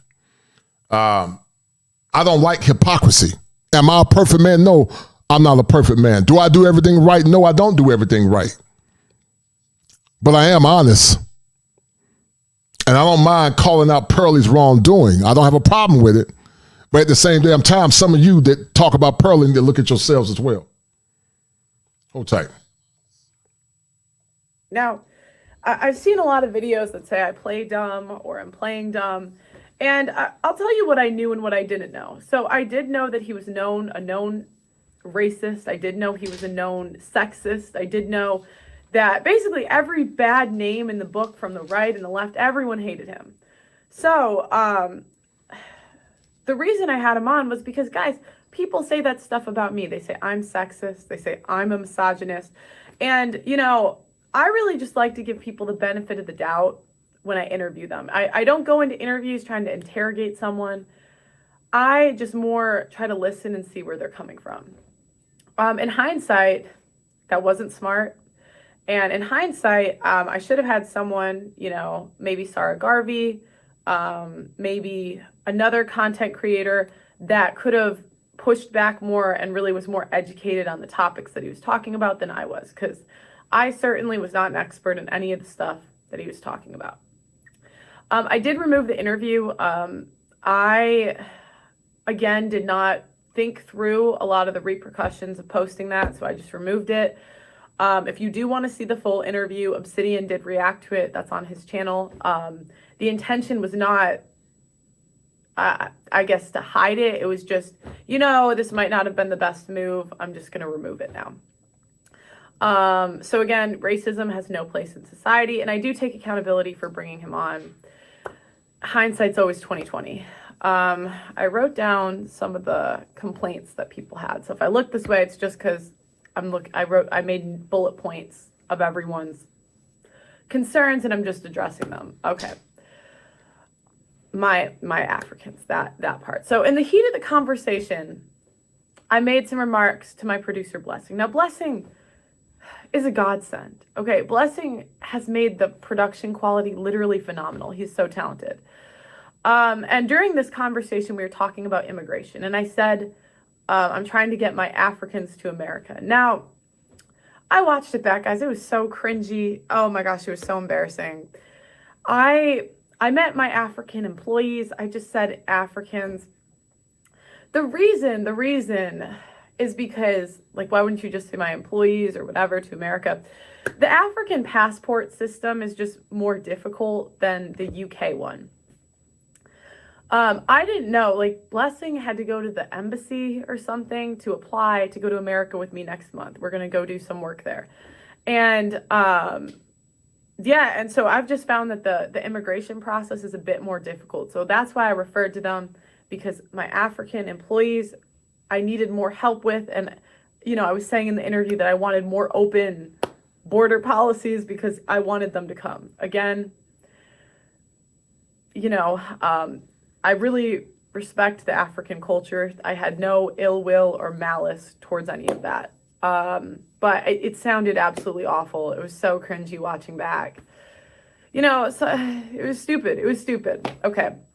Now let's talk about my Africans was the other one. And then, the the joke about Blessing being late. So one thing that they cut out from that clip was that Nick Fuentes did say after, "Oh, I'm just giving you a hard time. I'm just kidding." Okay. Now, even so, it was still in poor taste. And what I didn't think about at the time was, sorry, for those that didn't see it, basically Nick Fuentes was talking about he's always late. And I said, "You were on time today." "Oh, Blessing was the one that's late." And it's sort of an inside joke here at Just Pearly Things. Like, Blessing is just, he's phenomenal, but he's a late guy. And every time he comes in, he says African time. Now, Pearl me. So when I was referring to him during this joke, I was like, African. Now, I was saying African time, referring to what he says when he comes in. Now, what I realized is this was especially disrespectful because we did have someone that's a known white supremacist race. Like, making that joke in front of him, with him, is just in poor taste. And I did apologize to him for it. I really had no malice or ill will. But, stupid. It was just stupid, okay? The next thing is, I've gotten a lot of criticism for, using the Black culture and then I'm going right and leaving it, like that sort of thing. You can correct me in the comments if I'm wrong, but that seems to be a big point of contention. My intention was never to be, a quote unquote leader in the Black manosphere or the manosphere in general. I really have always just looked at the men as the leader. I mean, they're the thought leaders. Let's just be honest. And me, I try to. And there's been the argument that some got beef towards Pearly because she grew to be bigger than them. Remember, as I said before earlier, guys, there are some men that practice subscriber supremacy. There have been the argument that some are just mad that Pearly blew up and they didn't blow up as fast as they wanted to blow up. So it's something to think about. Support them in any way I can. I bring them on my show, but saying I'm a leader in the space, I feel like women follow, men lead. So I really think, that's just my opinion. Now, the other thing was the demographic of the women on my show. Guys, I haven't done recruiting in months. So when I started, I never expected it to blow up this fast. I never in my life thought I'd have 1 million subscribers in a year. I wrote my goals for the year before and it was 100,000. I thought I'd maybe get 100K by the end of the year. Okay, that's what I thought. Now, everything blew up so fast, and I haven't done recruiting since maybe July. The only time I have is maybe to help out if we're low on a show. So or if there's a really big panel, like the Andrew Tate panel, I handpicked everyone that was on that. But in general, guys, I really don't recruit. I think one reason that there have been so many Black people on the show is because the recruiter that I picked was Nigerian. And he just had the type of job that he could recruit while he went on the job. And he knew a lot of people. He was already in the podcast space. So he was just a good recruiter. So it makes sense that he knows more Nigerian women. Okay. But again,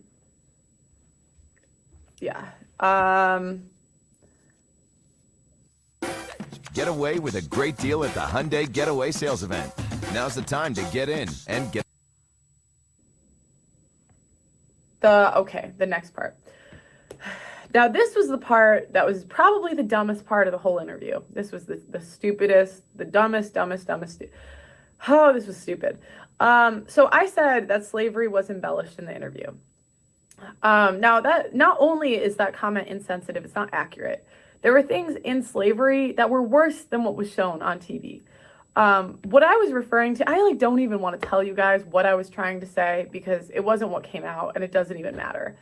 Again, if you watch the full thing, I was more referring to the system of using atrocities to control people. That's what I was trying to say. But to say that it wasn't, that it was embellished is, so stupid.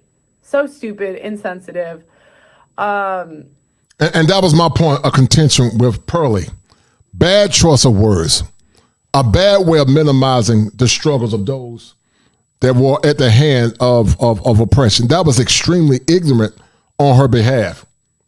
And I respect her for being aware. But see, this is where the white conservative get mad. They'll say she didn't do anything wrong because they don't think that chattel slavery was anything bad. But it was bad. It was horrible. It was horrific. And it still is. It still is horrific. And nor am I, sure, I've read a couple books, but I'm not informed or qualified enough to really have that conversation. So not bringing someone else onto the show, again, stupid. Now, the next thing is that my friend Gabby came on the show with him, and she's dating someone that is black.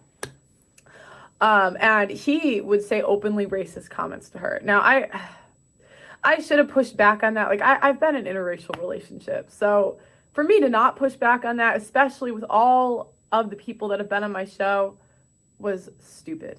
It was stupid. I just, I was kind of like a deer in the headlights. I didn't know what to say. I was like, oh gosh. And the video we were watching wasn't even supposed to be about that. So I really don't have an excuse. It was just stupid. And again, I take full accountability for this stuff. And, if I had to do it over again, I would do it differently, but I can only move forward. So, sorry,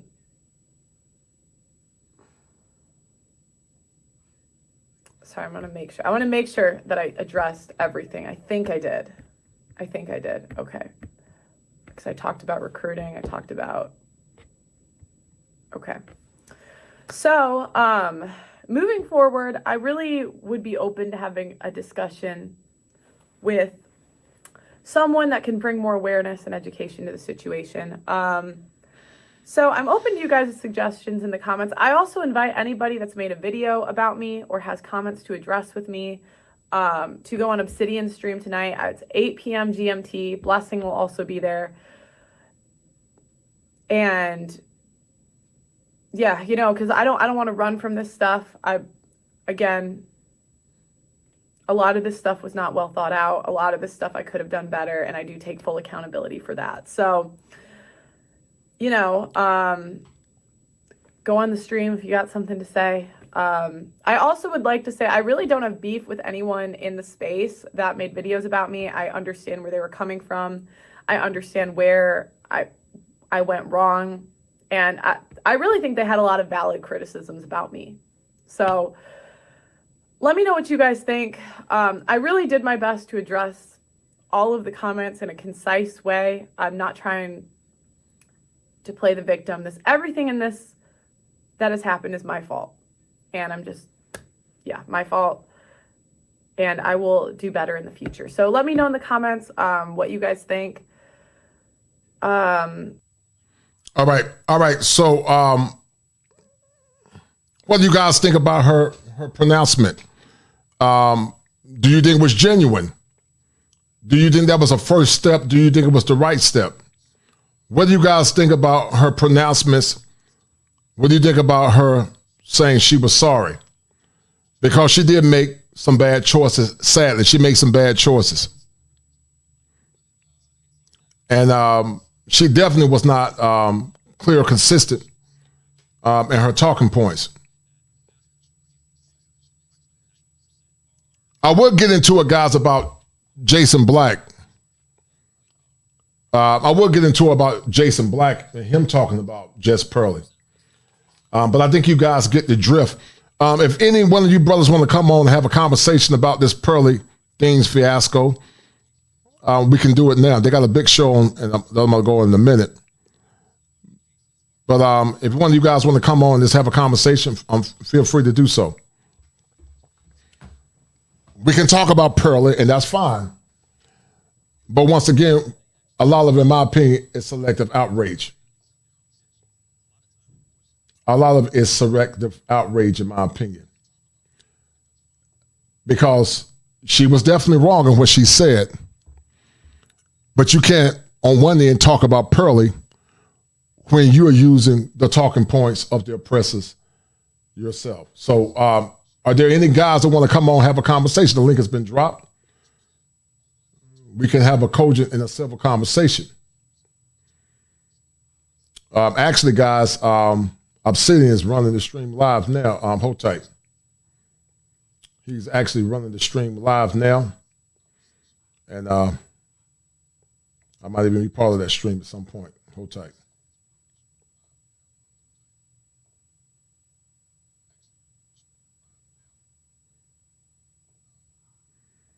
Obsidian is actually running the stream now, guys. So, or if I see you and we deem you saying something out of pocket, we'll time you out. If you do it again, we'll time you out. You do it again for a third time, you're out of here. Good people can disagree without being disagreeable.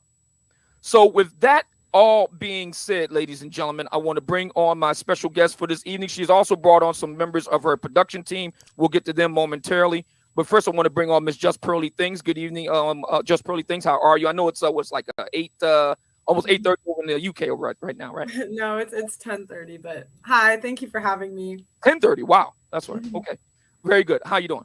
I'm good. How are you? Doing good.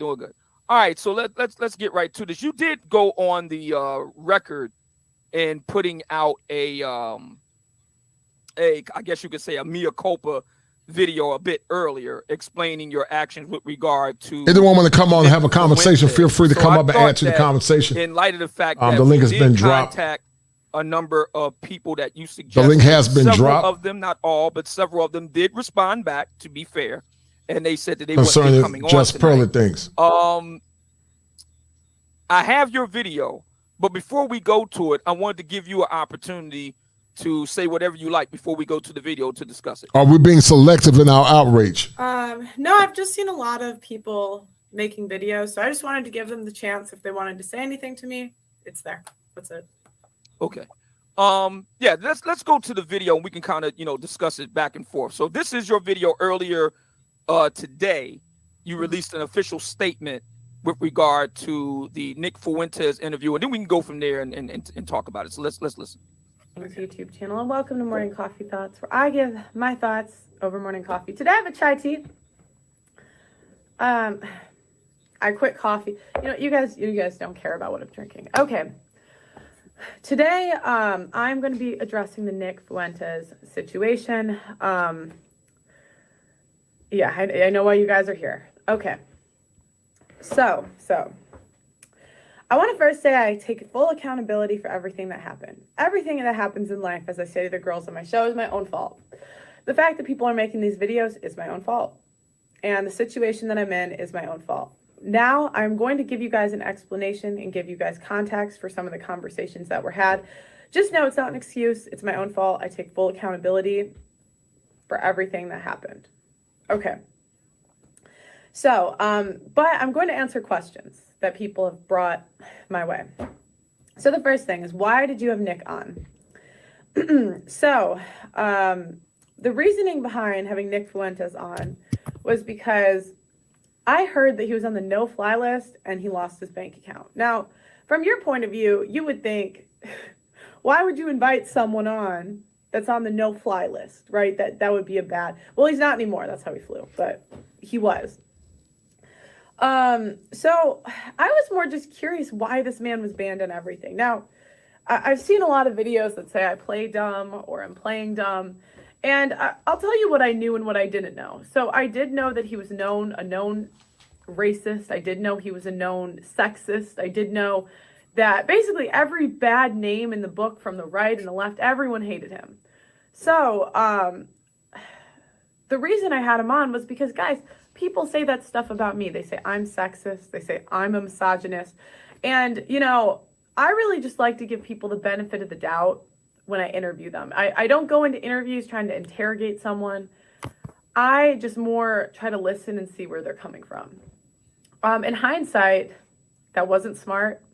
And in hindsight, I should have had someone, maybe Sarah Garvey, maybe another content creator that could have pushed back more and really was more educated on the topics that he was talking about than I was, because I certainly was not an expert in any of the stuff that he was talking about. let me stop right there and jump right in. So, okay. I talked to you about this off the mic, so you already know where I'm coming from with this. I'll say it. Shout out to James, Rodney Jackson, and Dwayne Brown for the $5 cash outs. I appreciate it, guys. And you guys are dynamite. I appreciate it. Thank you, guys. You got the number right, because you are talking to kid a dynamite. You're dynamite.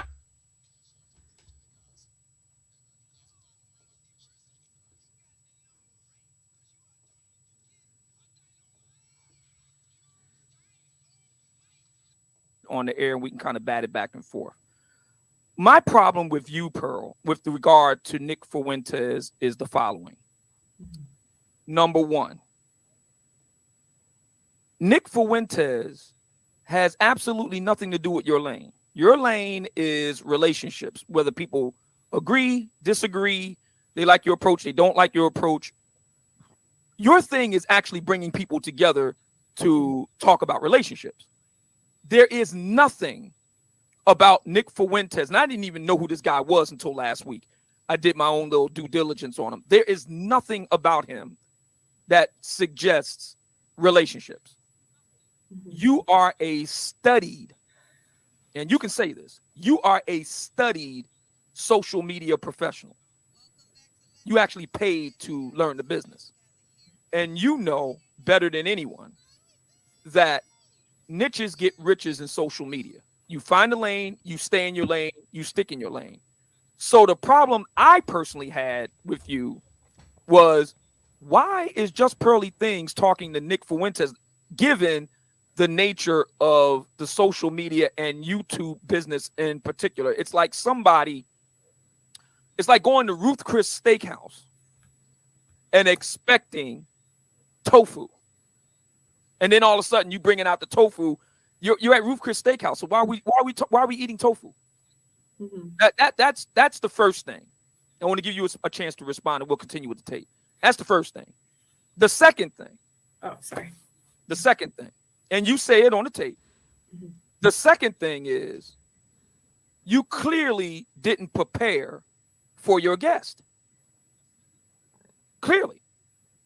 I'm not saying that you have to be a PhD level, expert in the matters that y'all were discussing. Y'all covered a wide range of topics: geopolitics, world, global history, military history, Jewish history, and then of course in the United States with regard to Black American history, the role of slavery. So y'all covered a lot of ground.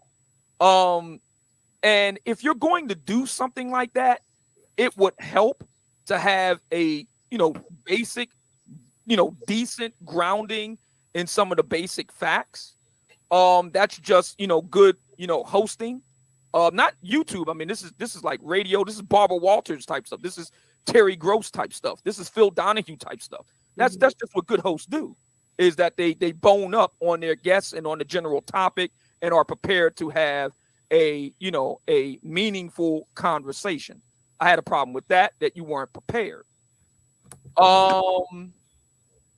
Do I think that you are a racist? After examining the 3+ hour interview one-on-one that you did with Nick Fuentes, and that I covered, and you mentioned this in your video, that I covered yesterday over the course of 8 hours, my response to that question would be no. I think you were stupid, but I don't think you were racist. You can fix stupid.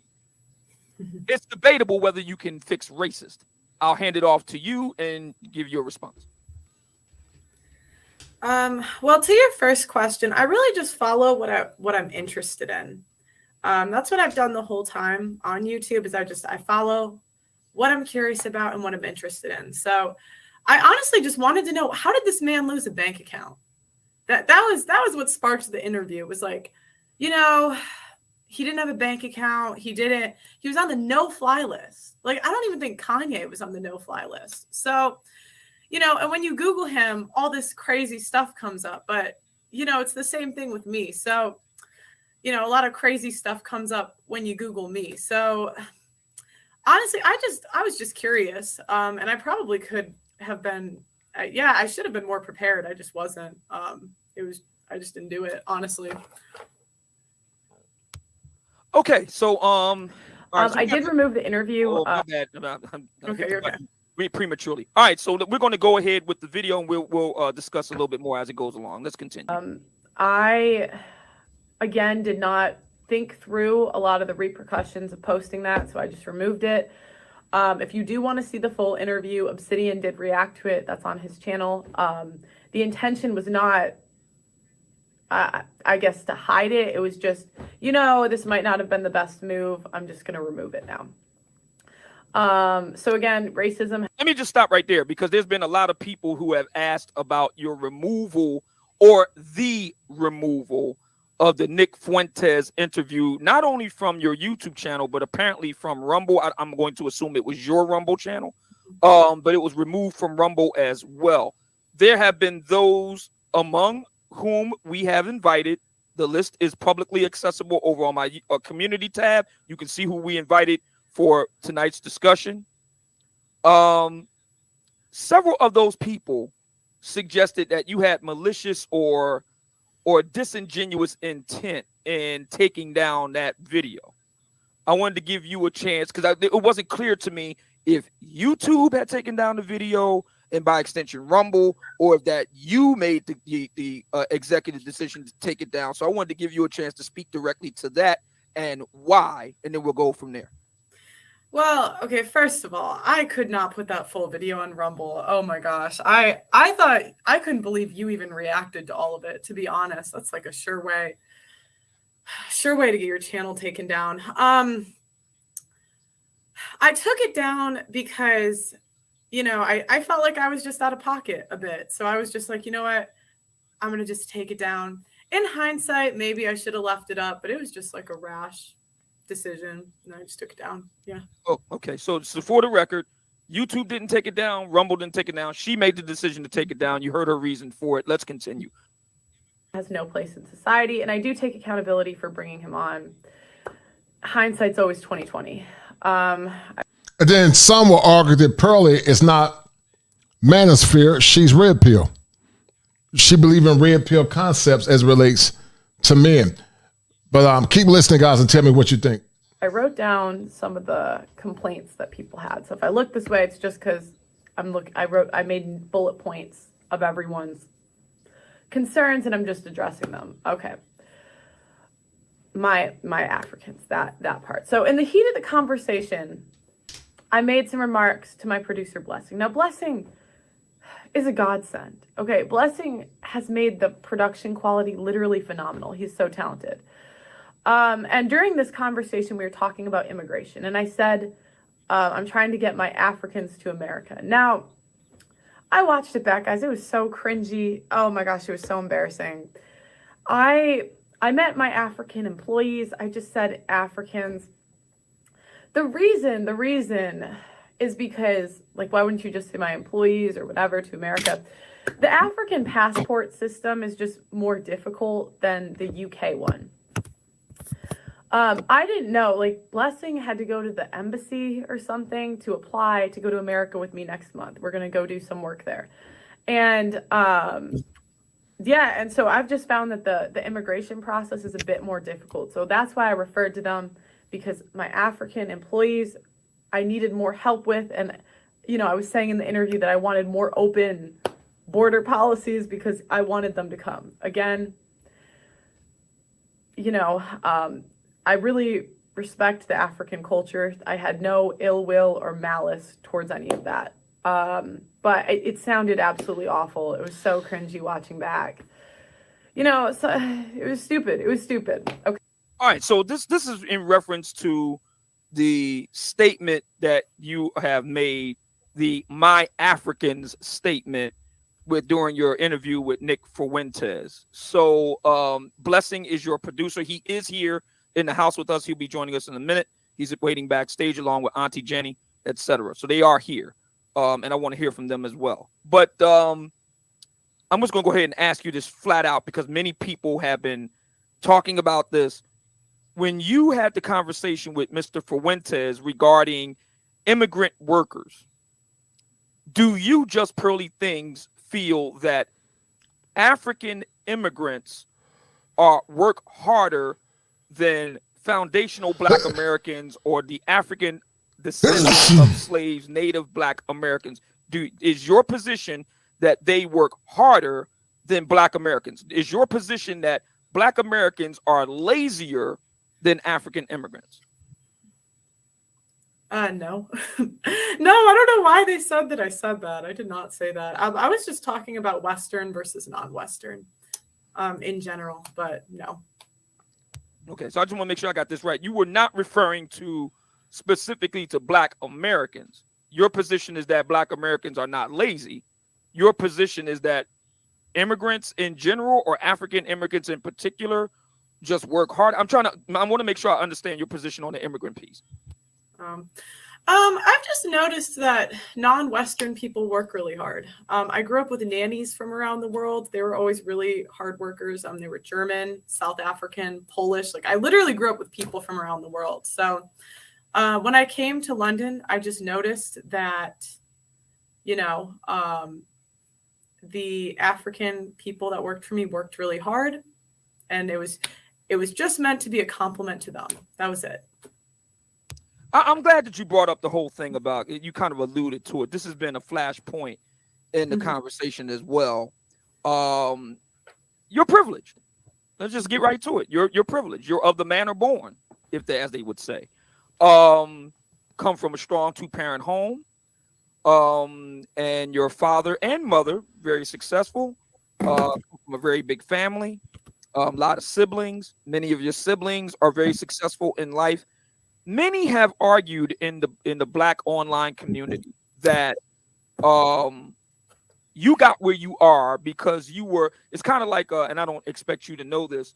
There was a politician back in the day named Ann Richards out of Texas, and she would say of George W. Bush, a fellow Texan, Bush the second, Bush the younger, that he was born on third base and thinks he hit a triple. Okay. Many in the Black online community are of the view that you got. Guys, I think we're going to land it here. If you guys want to go fringe look at the show, you can look at it on Obsidian's channel. Thank you, brothers, for tuning in. I had dropped the link earlier, but it appears nobody wanted to come in, and that's fine. But I just want to add some clarity to the conversation, guys. I want to add clarity. Obsidian is streaming the show live. I might try to pop in on that show at some point tonight. But it's something to think about, man. It's something to think about, but also it's something to think about as it relates to the selective outrage that some of our people have. So once again, guys, thank y'all for tuning in. Thank you to those that have donated to the channel. And I'm going to sign off. And guys, y'all go check out the show on Obsidians. Y'all might see me over there at some point. But in the meantime, guys, thank you for tuning in. Thank you. Fire for your mind. Kosherclinician. If it ain't 7, it ain't kosher. Heaven and hell, that's what they told you. Real men put the strap down and we can toss them. Young heads picking back up and young dolphins. This is our culture. Now we talking kosher. Clinician, masculinity issues, asking fathers who miss you, mama drama don't kiss you, all a part of the ritual, this is how they get you, separate the men, women, clipping babies, pretend to, damn, lovers, haters, acting like vultures, if it ain't 7, it ain't kosher, if it ain't kosher, ain't right, gotta divorce us, if it ain't 7, it ain't kosher, if it ain't kosher, ain't right, gotta divorce us, if it ain't 7, it ain't kosher, if it ain't kosher, ain't right, gotta divorce us. This is kosherclinician. 7 wonders, the whole world gotta listen. This is kosherclinician. 7 wonders, the whole world gotta listen. This is kosherclinician. 7 wonders, the whole world gotta listen. This is kosherclinician. 7 wonders, the whole world gotta listen. Listen. Then said he unto me, Then the Lord said unto me, Prophesy unto the wind. Preach unto the wind. Prophesy, son of man. Preach, son of man. And say to the wind. And say to the wind. Thus saith the Lord God. Thus saith the Lord God. Come from the four winds. Come from the north, south, east, and west. O breath. O breath. And breathe upon these slain. And breathe upon these dead bodies. That they may live. That they may live. So I prophesied as he commanded me. So I preached as the Lord commanded me. And the breath came into them. And breath came into them. And they lived. And they lived. And stood up upon their feet. And they stood upon their feet. An exceeding great army. An exceeding great army. That wind, and preach to the east wind, and preach to the west wind, and tell the wind to blow on these bodies. And the preacher started preaching, said all winds, all four winds, said blow on these bodies that they may live. And when the preacher started preaching, the wind started blowing, and all of those dead bodies, they came alive. The Bible said, and they stood up on their feet, an exceeding great army. But I heard the preacher said to them, you've been here long enough. You've been down in Babylon long enough. You've been dead and dry long enough. You've been separated long enough. Now let's come out of this valley. Let's go back to Zion. I heard them say, follow me. It's time now for a new beginning. Enough is enough. It's time for a new beginning. Come on and follow me. I heard them singing, and they started to Jerusalem. We are marching to Zion.